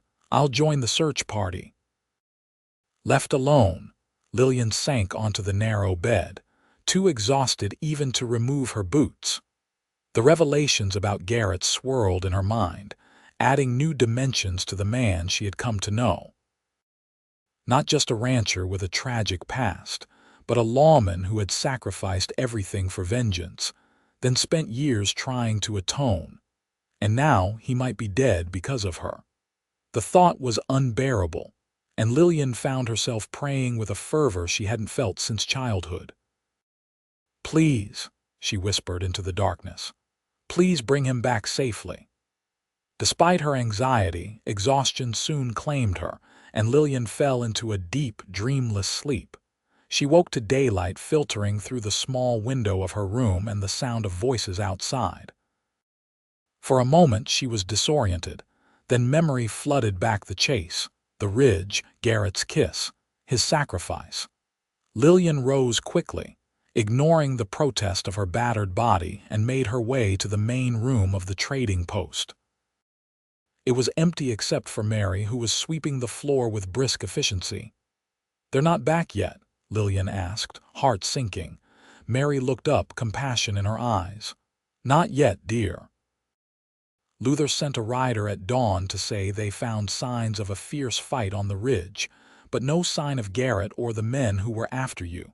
They're still searching. I need to go help, Lillian insisted, moving toward the door. "You'll do no such thing," Mary replied firmly. "Luther was clear you're to stay here where it's safe until they return." Her expression softened. "Come, let me look at those feet of yours. I was a nurse during the war, and those bandages need changing." Reluctantly, Lillian allowed Mary to examine her frostbitten extremities. The older woman clucked with concern as she cleaned and rebandaged the damaged flesh, but pronounced that Lillian would likely keep all her toes and fingers with proper care. "You're a lucky young woman," Mary said as she finished her ministrations. "Frostbite like this often means amputation." "Garrett found me in time," Lillian replied, her voice catching on his name. Mary patted her hand. "He's a good man, that one. Keeps to himself mostly, but always willing to help when needed. Never seen him bring a woman to Pike before, though. You must be special." "He saved my life," Lillian said simply. "And now he might have lost his own because of me." "Don't borrow trouble," Mary advised, rising to her feet. "Garrett Xavier is the most capable man I know in these mountains. If anyone can survive what you described, it's him." The day crawled by with excruciating slowness. Lillian tried to occupy herself by helping Mary around the trading post, but her mind constantly returned to the ridge and what might have happened after she left. By late afternoon, she had taken to standing at the window, watching the eastern approach to the settlement with desperate hope. It was nearly dusk when she spotted them, a group of riders emerging from the trees at the edge of the valley. Lillian strained to count, heart pounding. 5, 6, 7 riders. One more than had left. "They're back," she called to Mary, already moving toward the door despite her painful feet. Outside, Lillian shielded her eyes against the setting sun, trying to make out details as the riders approached. Luther Pike was in the lead, his white hair unmistakable even at a distance. Behind him rode the 3 men who had accompanied him, and then a cry escaped Lillian's lips as she recognized the broad-shouldered figure on a horse that wasn't rusty. Garrett was slumped forward slightly, one arm bandaged but undeniably alive. She started forward, heedless of the pain or the cold, meeting the riders as they reached the trading post. Pike dismounted first, a weary smile creasing his weathered face. "Told you he was stubborn," he said to Lillian, stepping aside to make way for Garrett. Garrett dismounted slowly, favoring his left side where a dark stain had seeped through his bandaged arm. His face was bruised, a cut above his eye partially closed with dried blood. But his eyes were alert and warm as they found Lillian. For a moment, they simply looked at each other, words inadequate for the emotions coursing between them. Then Lillian closed the distance, throwing her arms around him with a sob that was half joy, half relief. "Easy," Garrett murmured as he returned the embrace with his good arm. "I'm not quite in one piece yet." "You're alive," Lillian whispered against his chest, not caring who witnessed her display of emotion. "I thought I'd lost you." Garrett's hand came up to stroke her hair, his touch gentle despite the roughness of his calloused fingers. "Takes more than a couple of hired guns to bring me down." Pike cleared his throat, reminding them of the audience. "Let's get him inside. Mary can tend that arm proper, and we all could use some hot food and coffee." Inside, as Mary efficiently cleaned and rebandaged Garrett's wounded arm, a bullet had gone clean through the muscle but missed bone and major blood vessels. Lillian learned what had happened after she left the ridge. "Reese and his man had me pinned down pretty good," Garrett explained, wincing as Mary applied a stinging antiseptic to the wound. "I managed to hit the second man, not kill him, but took him out of the fight. That left just Reese." He paused, accepting a cup of coffee from Pike with a nod of thanks. "We exchanged shots for maybe 20 minutes, neither getting a clear advantage. Then he tried to flank me, moving through the rocks to my left." "And you got him?" one of Pike's men asked eagerly. Garrett shook his head. Never had the chance. He slipped on an icy patch, went over the edge of the ridge.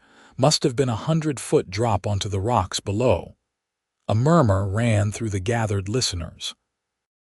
Reese's reputation had preceded him, and the idea that his end had come from a simple misstep rather than a bullet seemed almost anticlimactic. I made my way down to check, Garrett continued. No-kneed neck was broken in the fall. He was dead before I reached him. And the third man? The one you wounded, Pike asked. Managed to get on his horse and ride off before I could stop him, Garrett replied, frustration evident in his voice. Which means we're not out of trouble yet. He'll likely head back to report to Thornton. Then we need to move quickly, Pike said decisively. The telegraph line to Cheyenne is down from the storm, but I've got a man riding out at first light with your document, Miss Vance. He'll deliver it directly to George Harrington. How long to Cheyenne? Lillian asked. 3 days in good weather, Pike replied. Bit longer with the snow, but Joel knows the trail better than anyone. Meanwhile, Garrett interjected, you two should stay here. It's defensible if more of Thornton's men show up and you need time to heal properly. Lillian nodded, relieved to have a plan, however temporary. The whirlwind of events since she fled Rawlins had left little time for recovery or reflection. As the evening progressed, the group around the stove thinned, men returning to their homes or bunks within the trading post. Eventually, only Garrett, Lillian, Pike, and Mary remained. You should get some rest, Mary told Garrett, her tone brooking no argument. That arm needs proper healing and you look ready to fall over. The lady's right, Pike agreed, rising from his chair. We've put you in the room next to Miss Vance's. Mary's added some extra blankets since the night promises to be cold. When they were alone, Garrett turned to Lillian, his expression softening from the stoic mask he'd worn in company. You made it, he said simply. I wasn't sure if you would. I had a good guide, Lillian replied with a small smile, and a powerful motivation to succeed. Garrett's eyes held hers, a question in their depths. Luther gave me the badge, she said quietly. He told me about Texas, about what really happened. A shadow crossed Garrett's face. I should have told you myself. Why didn't you? He looked away into the glowing embers of the stove.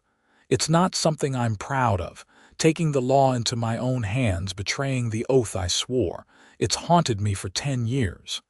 You were grieving, Lillian said gently. You'd lost everything.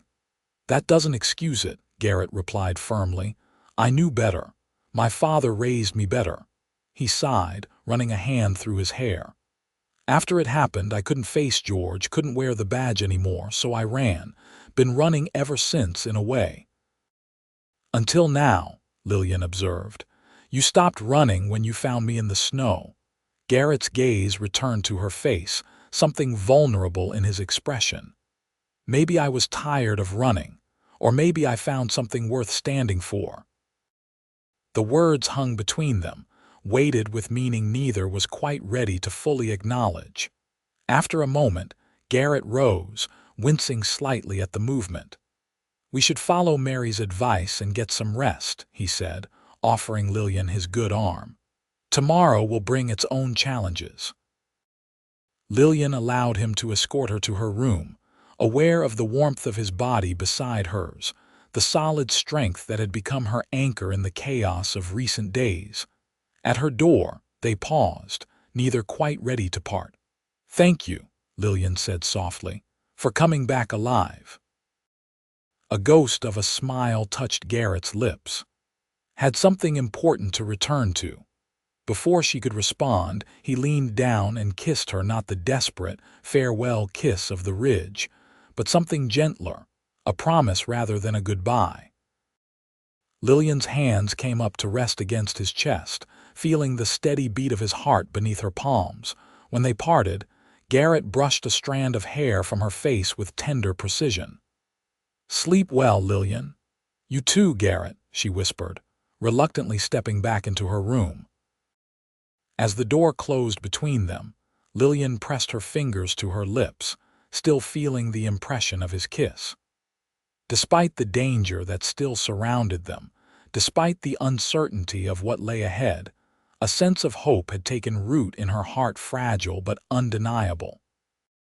For the first time since her flight from Rawlins, Lillian allowed herself to imagine a future beyond mere survival. A future that, somehow, included the wounded lawman who had found her frozen in the snow and brought her home. 3 days passed in relative peace at the trading post. Lillian's frostbitten extremities continued to heal, and Garrett's arm showed no signs of infection thanks to Mary's skilled care. They established a routine of sorts: breakfast together in the main room, helping around the trading post as their conditions allowed, long conversations by the stove in the evenings. Pike's messenger had departed for Cheyenne as promised, carrying Lillian's precious document securely hidden in a special pocket of his coat. If all went well, he would reach Federal Marshal Harrington within 4 days, setting in motion the legal proceedings that would bring Edward Thornton to justice. But the shadow of the wounded gunman who had escaped still hung over them. Garrett insisted on taking regular watches despite his injury, scanning the approaches to encampment with patient vigilance. He might not come back, Lillian suggested on the afternoon of the 3rd day, finding Garrett at his post near the western window. He was wounded after all. "Men like that are like wounded wolves," Garrett replied, not taking his eyes from the landscape beyond. "More dangerous, not less, and Thornton will send others once he learns what happened to Reese. You think we should move on? Find somewhere else to hide until we hear from Marshal Harrington?" Garrett considered the question, then shook his head. "Encampment is defensible, and Pike's men are loyal. Better to make our stand here if it comes to that than be caught on the trail." That evening, Pike called a meeting of the settlement's residents, some 15 men and a handful of women who had built lives in this remote outpost. He explained the situation frankly, laying out both the threat and the importance of what Lillian's evidence might accomplish. "Ain't the first time we've had trouble come calling," a grizzled miner named Jeb declared. "Won't be the last. I say we stand with them." A murmur of agreement ran through the assembled group, and Lillian felt a surge of gratitude for these strangers who were willing to risk themselves for her cause. Garrett, standing beside her, seemed less surprised by the support, nodding his thanks with quiet dignity. Plans were made, watches organized, weapons checked and distributed. By the time the meeting concluded, encampment had been transformed from a peaceful trading settlement to an armed camp prepared for attack. As Lillian and Garrett returned to the trading post after the meeting, she voiced a concern that had been growing in her mind. "All these people are putting themselves at risk for me if anything happens to them." "They're making their own choice," Garrett replied gently, "just like I did." "Still, I can't help feeling responsible." Garrett stopped, turning to face her in the snowy street. "Lillian, listen to me. The only person responsible for any harm that comes is Edward Thornton, not you, never you." The conviction in his voice was impossible to doubt, and Lillian found herself nodding, some of the weight lifting from her shoulders. Garrett offered his arm, and she took it gratefully as they continued toward the trading post. Inside, they found Pike studying a map spread across the counter, Mary at his side with a concerned expression. "Problem?" Garrett asked, immediately alert to the tension in the room. Pike looked up, his weathered face grim. "Maybe. Ben just rode in from checking the North Trail. Says he spotted riders about 10 miles out, 6, maybe 7 men, moving fast despite the snow." "Thornton's men?" Lillian asked, fear clutching at her heart. "Can't say for certain," Pike replied. "Could be miners heading for the new strike up near Saratoga." But Ben's got good eyes and he says they're well armed, not dressed like miners. Garrett's expression hardened. How long? If they keep their pace, they'll reach encampment by mid-morning tomorrow. Then we prepare tonight, Garrett decided. Position men at key points around the settlement. If they're just passing through, no harm done. If they're hunting Lillian, they'll find more than they bargained for, Pike finished grimly. The night passed in tense anticipation. Lillian tried to sleep, but found herself starting at every sound, imagining armed men surrounding the trading post, guns blazing in the darkness. Eventually, she gave up the attempt, wrapping herself in a blanket and moving to sit by the stove in the main room. To her surprise, she found Garrett already there, staring into the fire with a distant expression. "You should be resting that arm," she said softly, settling into the chair opposite his. He glanced up, a faint smile touching his lips. "Could say the same about your feet. Touché." Lillian arranged the blanket more comfortably around her shoulders. "What are you thinking about?" Garrett was silent for a long moment, then said, "Texas. My family. The choices I've made." "Regrets?" Lillian asked gently. "Some," he admitted, "but not all. Not finding you in the snow. Not bringing you here." The simple honesty of his words warmed Lillian more than the fire before them. "I've been thinking too," she said, "about what happens after if we succeed, if Thornton is brought to justice. And I don't think I can go back to St. Louis," Lillian said, the realization crystallizing as she spoke. "Even with Thornton gone, there's nothing for me there but painful memories." Garrett's eyes held hers across the firelight. "What would you do instead?" "I don't know," she admitted. "Start fresh somewhere. Learn to be something other than a banker's daughter or a fugitive." "Wyoming's a good place for fresh starts," Garrett said quietly. "Wide open spaces, room to breathe, room to build something new." The implication in his words was clear, and Lillian felt her heart quicken. "Your ranch," she said. "Do you think you'll go back to it, after everything that's happened?" "Been thinking about that too," Garrett replied, his gaze returning to the fire. "Spent 3 years building that place, making it mine. Hard to walk away from that." "But," Lillian prompted, sensing there was more. "But maybe it's time to stop hiding," Garrett continued, his voice thoughtful. "George will want to talk when this is over, about Texas, about the badge. Maybe there's a way to make peace with the past without running from it." "And what would that look like?" Lillian asked, hardly daring to breathe as she waited for his answer. Garrett looked up, something vulnerable and hopeful in his expression. "Don't rightly know yet, but I'm starting to think it might include more than just cattle and horses." Before Lillian could respond, the door opened, admitting Pike with a blast of cold air. "Riders approaching from the north," he announced without preamble. "Still a ways out, but definitely heading this way." The moment broken, Garrett rose to his feet, instantly alert. "How many?" "7, like Ben reported, moving slow, careful-like." "Not miners, then," Garrett concluded grimly. "Get the men in position. I want riflemen on the rooftops and every approach covered." As Pike left to execute these orders, Garrett turned to Lillian. "You should stay here with Mary. The trading post has thick walls and a cellar if things go badly." "I can help," Lillian protested. "I told you I know how to shoot." "I don't doubt it," Garrett replied, his expression softening. "But you're still recovering and you're who they're after. Better to keep you out of sight until we know their intentions." Recognizing the logic in his argument, Lillian nodded reluctantly. "Be careful," she said, rising to stand before him. "I've only just found you. I'm not ready to lose you." Garrett's good arm came around her, pulling her close. "Not planning on being lost," he murmured against her hair. Their lips met in a kiss that held both promise and fear, the desperate connection of two people facing an uncertain future. When they parted, Garrett pressed his forehead to hers for a brief moment, then stepped back, his expression resolute once more.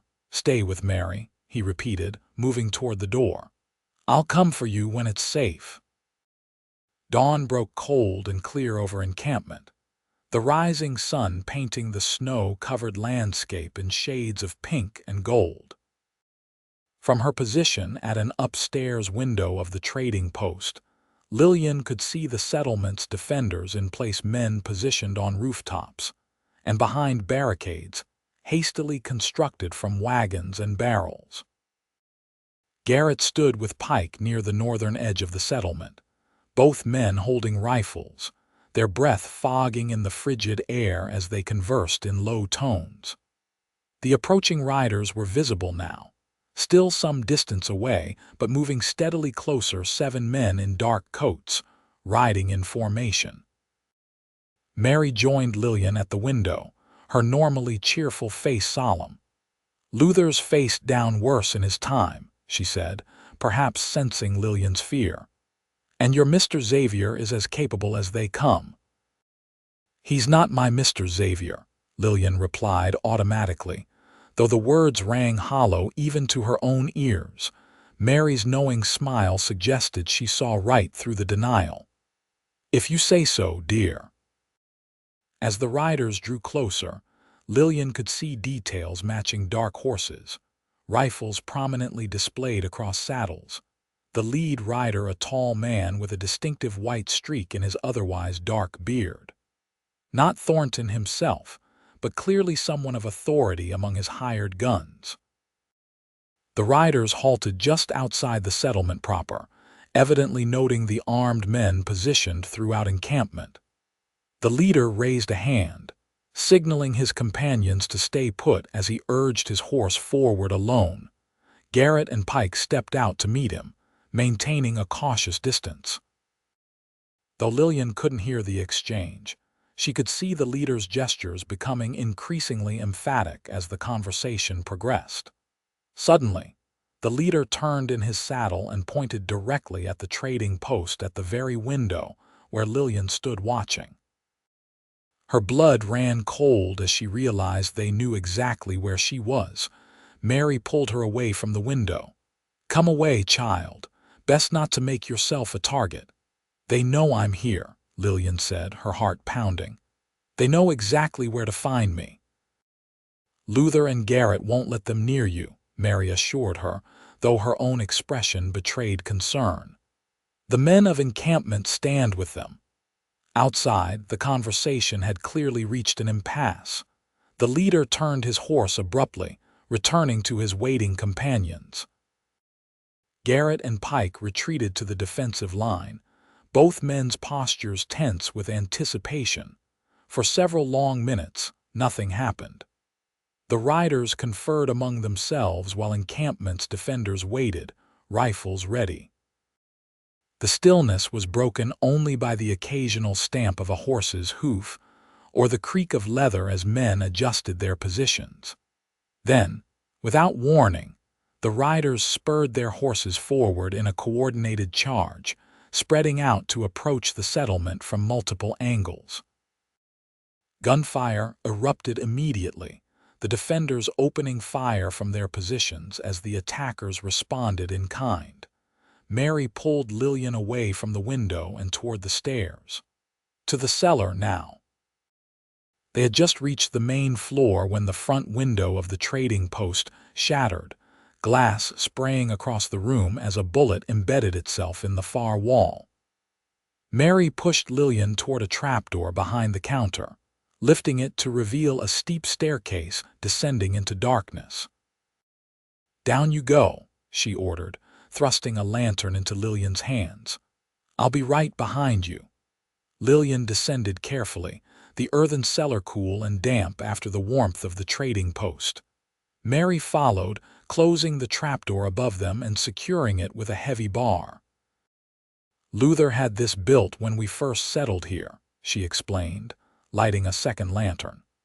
"There's food, water, even a small tunnel that leads to the stable if we need to escape." Outside, the gunfire continued, occasionally punctuated by shouts or the crash of breaking wood. Lillian paced the small cellar, feeling helpless and frustrated. "I should be up there," she said, hands clenched at her sides. "This is my fight, not theirs." "It became their fight when those men rode into encampment with guns drawn," Mary replied firmly. "And you'd only be a distraction to Garrett if you were out there. He needs to focus on the enemy, not worry about keeping you safe." The logic was sound, but it did little to ease Lillian's sense of responsibility for the violence occurring above them. She sank onto a wooden crate, head in her hands as she listened to the ongoing battle. Gradually, the gunfire began to diminish, sporadic shots replacing the earlier fusillade. Then, silence fell, an eerie, expectant quiet that was somehow more nerve-wracking than the noise had been. Lillian and Mary exchanged glances, both straining to hear any indication of what had happened above. Minutes stretched endlessly, until finally, heavy footsteps crossed the floor overhead, approaching the trapdoor. Mary reached for a shotgun propped against the wall, positioning herself between Lillian and the stairs. "Who is it?" she called, her voice surprisingly steady. "It's me, Mary," Pike's voice responded. "It's over." The bar was removed and the trapdoor lifted to reveal Pike's weathered face. "You can come up now," he said. "They're gone, gone," Lillian repeated, hurrying up the stairs. "All of them." "The ones still breathing," Pike confirmed grimly. "4 dead, 2 wounded badly enough they won't be troubling anyone for a while. Their leader got away with 1 other man." "And our side?" Mary asked anxiously, following Lillian up to the main floor. 2 wounded. Sam took a bullet in the shoulder and Jeb caught a graze across his scalp, nothing life-threatening. Pike's expression darkened. "And Garrett?" Lillian's heart seemed to stop. "Garrett?" "What about Garrett?" "He went after their leader," Pike replied. "Took Rusty and rode out right as the shooting stopped. Said he recognized him, someone called Bannister who works directly for Thornton." "And you let him go alone?" Lillian demanded, already moving toward the door. Pike caught her arm. "He was gone before anyone could stop him. Said something about ending this once and for all." "Which way did he go?" Lillian asked, her voice tight with fear and determination. "North, same direction they came from." Pike's grip on her arm tightened. "But you can't go after him, Lillian. It's what they want to draw you out." "I'm not leaving him to face them alone," Lillian insisted, pulling free. "Not after everything he's done for me." "At least wait until we can organize a proper party," Pike urged. "Give me an hour to gather men who aren't tending the wounded." "He might not have an hour," Lillian replied, already moving toward the stable behind the trading post. "I'm going now, with or without help." Pike exchanged a glance with his wife, who shrugged resignedly. "Stubborn as he is," Mary observed. "No wonder they found each other." "I'll go with her," Pike decided. "Ready my horse, Mary, and tell Jonas to follow as soon as he can gather a few men." In the stable, Lillian found Penny rested and eager, quickly saddling the mare with tack borrowed from another horse since her own had been lost in their flight from Garrett's ranch. She was checking the cinch when Pike joined her, leading his own sturdy bay. "You're determined to do this," he said, not really a question. "Yes," Lillian replied simply, mounting with only a slight wince as her healing feet protested. Pike nodded, swinging into his saddle. "Then let's go find that fool before he gets himself killed." They rode north from encampment, following tracks in the snow that told a clear story: 2 riders fleeing at speed, a third in pursuit. The trail led into the foothills, winding through stands of pine and around rocky outcroppings. "Bannister's heading for Barrel Pass," Pike observed as they rode. "Smart, it's narrow, easy to set up an ambush." "How far?" Lillian asked, urging Penny to a faster pace. 4, maybe 5 miles at most." They pushed on, the horses laboring as the terrain grew steeper.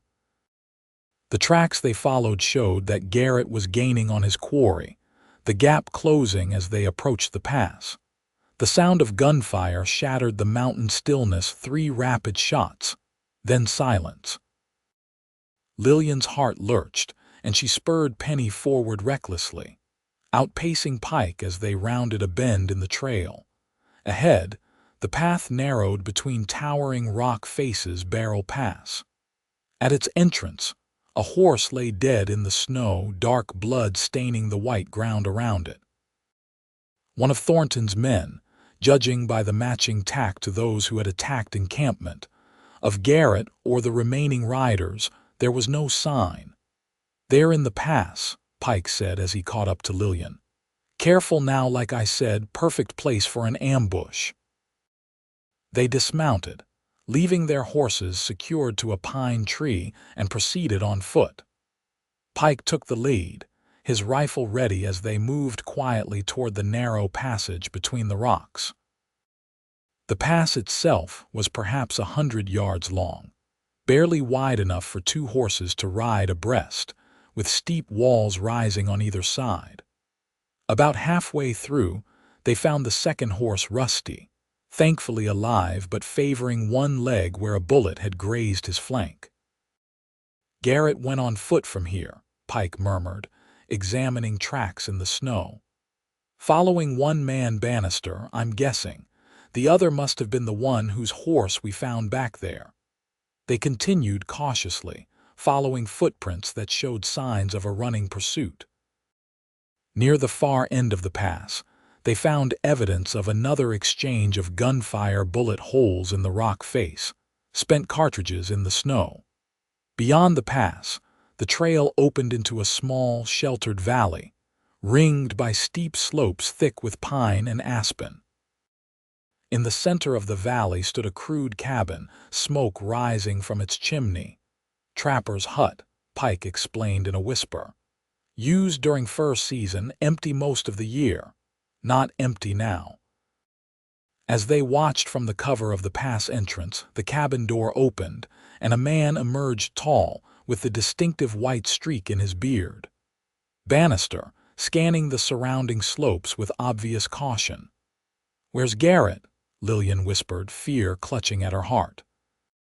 Her answer came in the form of movement to their right. Garrett, working his way along the edge of the valley, using trees and boulders for cover as he circled toward the cabin. He was clearly injured, favoring his already wounded arm, but moving with determined purpose. "He's trying to flank him," Pike observed. "Get behind the cabin where Bannister won't expect him." "We need to help," Lillian said, starting forward, but Pike held her back. "Wait. Garrett knows what he's doing. If we rush in now, we might get him killed." He considered for a moment. "But we can provide a distraction when he's in position." They watched as Garrett continued his careful approach, edging closer to the cabin. Bannister, meanwhile, had retreated inside, evidently deciding the open ground was too exposed. When Garrett had reached the rear of the cabin, Pike raised his rifle. "Ready," Lillian nodded, her own borrowed rifle steady in her hands despite her racing heart. Pike fired first, the shot striking the corner of the cabin with a spray of wood splinters. Lillian followed, her bullet shattering a window. The shots had the desired effect. Bannister appeared at the front door, firing wildly in their direction. While Bannister was distracted, Garrett made his move, kicking in the back door of the cabin and disappearing inside. There was a shout, another gunshot, then silence. Lillian couldn't bear the waiting. Before Pike could stop her, she was running across the open ground toward the cabin, heedless of the danger. Pike cursed and followed, providing cover as they approached. The front door stood open now, and Lillian slowed as she reached it, rifle raised cautiously. Inside, the cabin consisted of a single room, dimly lit by the fire in the small hearth and sunlight streaming through the broken window. Garrett stood in the center of the room, his revolver trained on Bannister, who sat slumped against the far wall, a red stain spreading across his side. Alive, but clearly wounded and disarmed. Lillian, Garrett said without taking his eyes off his prisoner. "I told you to stay in encampment." "You didn't really expect me to listen, did you?" Lillian replied, relief making her voice steadier than she felt. The ghost of a smile touched Garrett's lips. "No, I suppose not." Pike entered behind Lillian, taking in the scene with a practiced eye. "Got him, I see." "Not going anywhere," Garrett confirmed. "He's got a lot to answer for." Bannister looked up, his face twisted with pain and hatred. "You're all dead, you know that." "When Thornton finds out what happened here, Thornton's finished," Lillian interrupted, stepping forward to face the man who had hunted her across Wyoming. "By now, Marshal Harrington has the evidence. It's over." "You believe that?" Bannister laughed, a harsh, bitter sound. "Thornton owns judges, politicians. Your precious evidence won't matter." "Maybe," Garrett acknowledged. "But you won't be around to see how it plays out. You're going to hang for the murders you committed in Rawlins and here in encampment." Fear flickered in Bannister's eyes for the first time. "You can't prove anything." "We have witnesses," Pike said firmly. "Plenty of people saw you lead the attack on our settlement. That's enough to convict you, even without the rest." The fight seemed to go out of Bannister then, his shoulders slumping in defeat. Pike moved forward to bind the wounded man's hands, then helped him to his feet. "I'll take him back to encampment," Pike said. "Jonas and the others should be on their way by now. We'll meet them on the trail." "We'll be right behind you," Garrett replied, holstering his revolver. When Pike had left with his prisoner, Garrett finally turned to fully face Lillian, his expression a mix of exasperation and relief. "You couldn't just stay safe, could you?" "Not while you were out here risking your life," Lillian replied. "We're in this together, remember." Garrett's stern expression softened. "I remember." He winced suddenly, his hand going to his injured arm where fresh blood stained the bandage. "Though I might need a little help getting back. Rusty's hurt too." "Let me see that," Lillian insisted, moving closer to examine his wound. The bullet wound from days earlier had reopened, likely during his pursuit of Bannister. "You'll need fresh bandages. Mary will have my head for letting you bleed like this." "Worth it," Garrett said, his eyes never leaving her face. Bannister was Thornton's right hand. With him captured and Reese dead, the immediate threat is over. "And Thornton himself?" "That's up to George now," Garrett replied. "But with your evidence and Bannister potentially willing to testify to save his own neck, I'd say Edward Thornton's days as a free man are numbered." Relief washed over Lillian, the full implications of what they had accomplished beginning to sink in. "It's really over," she whispered, tears welling in her eyes. "My mother will have justice." Garrett's good arm came around her, pulling her close. "Yes, she will." He pressed a gentle kiss to her forehead. "And you'll have a future." "We," Lillian corrected, looking up to meet his gaze. "We will have a future." The conviction in her voice seemed to catch Garrett by surprise. For a moment, doubt flickered in his eyes. "Lillian, you don't have to. I know I don't have to," she interrupted. "I want to. Whatever comes next, I want to face it with you." Garrett searched her face, perhaps looking for uncertainty or false bravado. Finding neither, a slow smile spread across his features, transforming him in a way Lillian had rarely seen. "Well then," he said softly, "I guess we'd better get back to encampment and start planning that future." They made their way out of the cabin, Garrett's arm around Lillian's shoulders as much for support as for closeness. Outside, the valley lay peaceful under the midday sun, the drama that had played out there just minutes ago already seeming distant.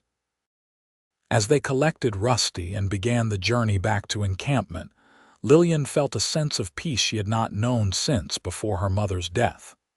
The road ahead would not be easy. There would be trials to face, testimony to give, wounds both physical and emotional to heal. But for the first time in months, She was looking forward rather than over her shoulder. And with Garrett Xavier at her side, the future looked brighter than she could have imagined when she fled into the Wyoming wilderness just 2 weeks earlier. 4 weeks later, the telegram arrived in encampment, delivered by a breathless young rider who had galloped all the way from the nearest telegraph office in Saratoga.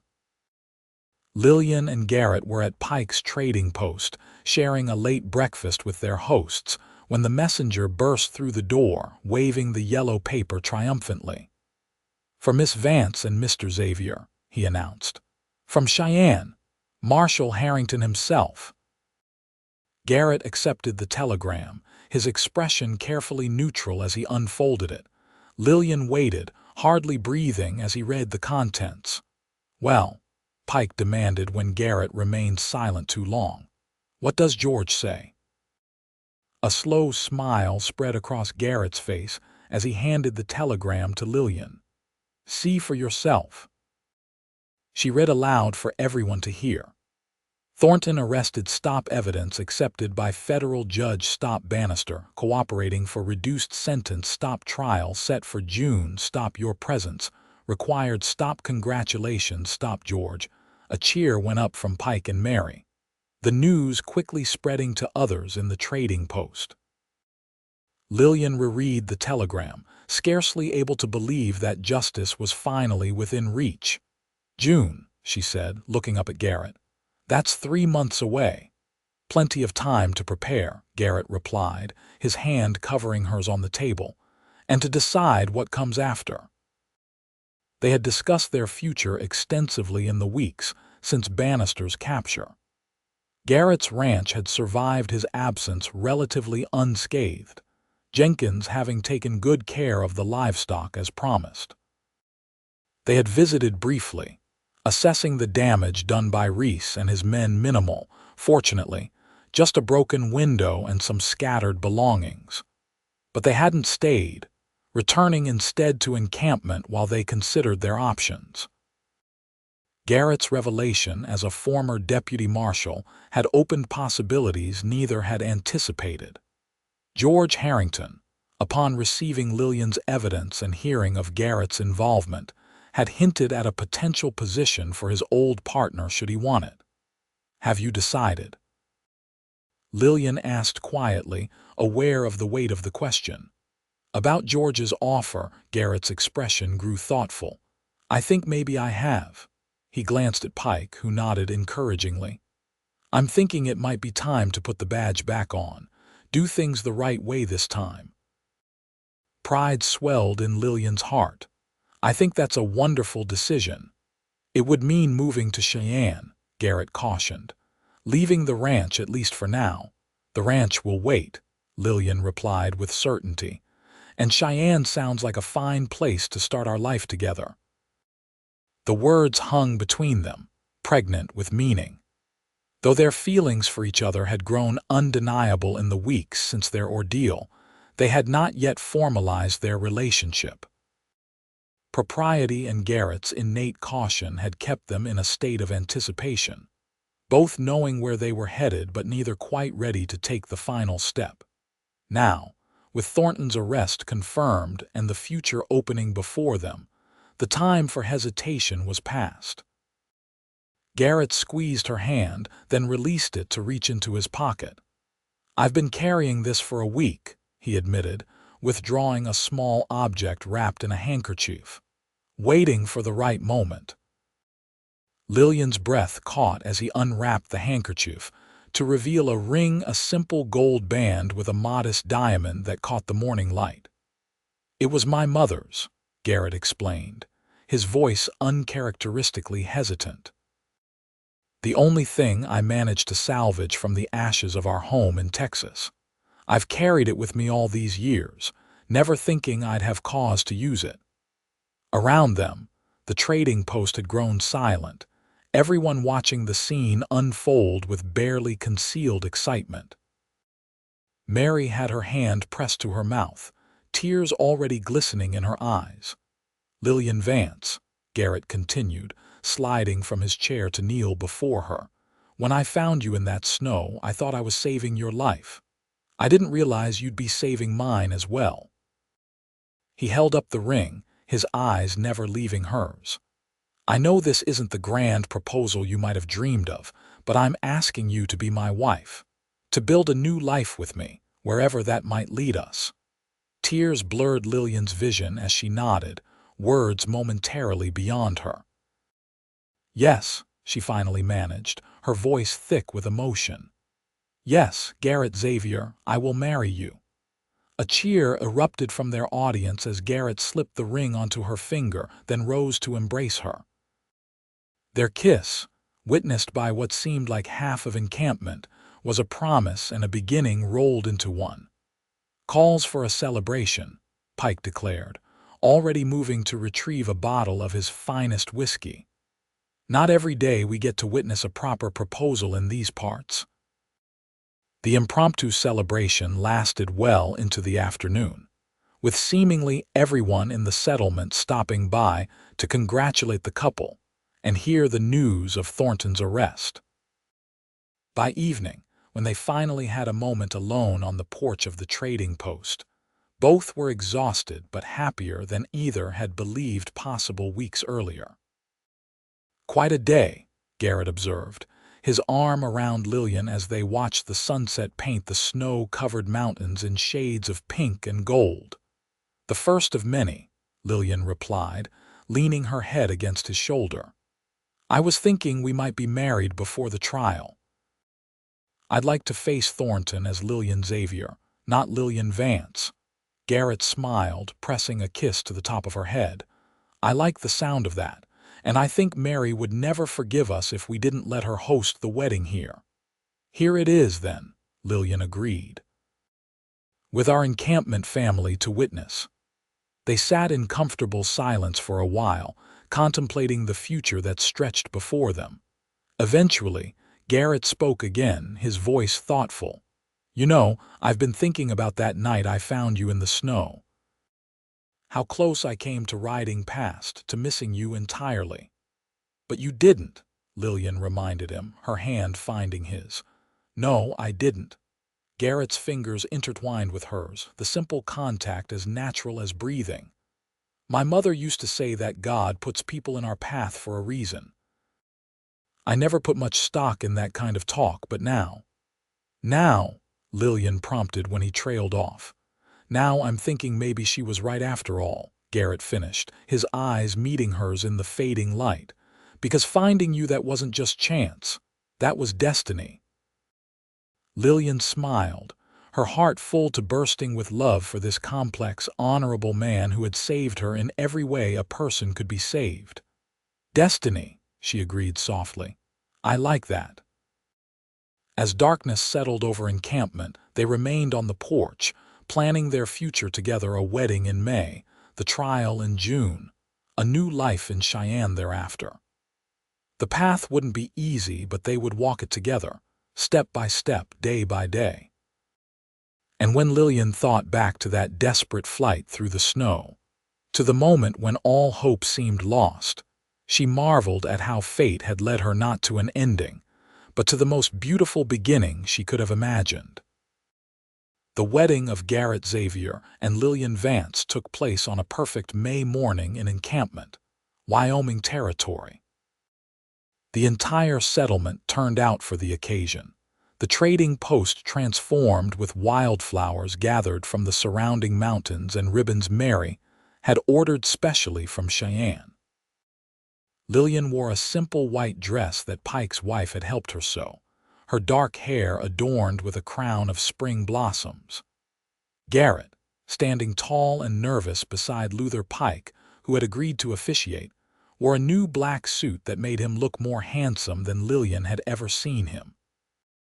Their vows were straightforward but heartfelt, promises to stand by each other through whatever life might bring their way. When Pike pronounced them husband and wife, the cheer that went up could have been heard all the way to Rawlins. The celebration that followed lasted well into the night, with music and dancing, feasting and storytelling. Telegram messages of congratulation arrived from George Harrington in Cheyenne, and surprisingly, from Jenkins, who had taken over management of Garrett's ranch. As the festivities wound down, Garrett led his bride away from the trading post toward a small cabin that the men of encampment had helped prepare for their wedding night. Tomorrow they would begin the journey to Cheyenne, where Lillian would testify against Edward Thornton and Garrett would reclaim his badge. But tonight belonged to them alone, inside the cabin. A fire already burned in the hearth, casting a warm glow over the simple but comfortable furnishings. Lillian turned to her husband, the words still new and wonderful in her mind, and found him watching her with an expression of such tender devotion that it took her breath away. "Mrs. Xavier," he said softly, drawing her into his arms, "I believe I promised you a future once, ready to start living it." Lillian's answer was a kiss that contained all the love, hope, and promise their journey together had created, and all the possibilities that lay ahead. 10 years later, Garrett and Lillian Xavier stood on the porch of their ranch house outside Cheyenne, watching their children play in the summer twilight.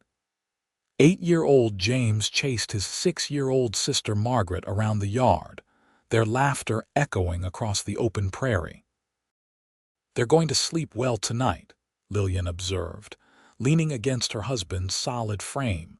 Garrett nodded, his arm automatically going around her waist in a gesture that had become as natural as breathing over the years. "Good thing, with everyone arriving tomorrow." The occasion was their 10th wedding anniversary, and friends from across Wyoming were journeying to celebrate with them. Luther and Mary Pike were coming from encampment, now prosperous owners of a small chain of trading posts throughout the territory. George Harrington, still serving as federal marshal, would be there with his wife and young son. Even Jenkins, who had purchased Garrett's original ranch years ago, had promised to attend. The decade had been full for the Xaviers. Edward Thornton's trial had resulted in a conviction for murder and conspiracy, a sentence of life imprisonment that had sent shock waves through St. Louis society. Bannister had received 20 years for his role in the crimes, his testimony proving crucial to securing Thornton's conviction. Garrett had indeed rejoined the marshal service, serving with distinction alongside George Harrington for 5 years, before retiring to focus on the ranch they had purchased outside Cheyenne. Lillian had found her own purpose, using her inheritance from her father, recovered after Thornton's conviction, to establish a school for girls that emphasized both traditional education and practical frontier skills. Their children had come along the way, James named for Garrett's father, Margaret for Lillian's mother. Their family complete, their home established, the Xaviers had built exactly the life they had dreamed of on that snowy porch in encampment so many years ago. "Penny for your thoughts," Garrett said, noticing Lillian's contemplative expression. She smiled, looking up at the man who had found her frozen in the snow and changed her life forever. The years had added a few strands of silver to his dark hair, a few more lines around his eyes, but to Lillian, he was more handsome than ever, his face reflecting the good life they had built together. "I was just thinking about destiny," she replied. "About how close we came to never meeting at all if you hadn't decided to check that shape in the snow." Garrett's arm tightened around her. "But I did, and here we are." "Here we are," Lillian echoed, contentment filling her heart as she watched their children playing in the golden light of the setting sun. "Exactly where we're meant to be." As dusk settled over the Wyoming prairie, Garrett Xavier looked at the family he had never imagined possible during those long, lonely years after Texas. The woman who had taught him to love again, the children who filled his days with joy, the home they had created together, all of it a gift he never took for granted. "I love you, Lillian Xavier," he said simply, the words carrying the weight of their shared history and the promise of all the years yet to come. Lillian smiled, the same smile that had captured his heart in a snowbound cabin so long ago. "And I love you, Garrett Xavier. Today, tomorrow, and always."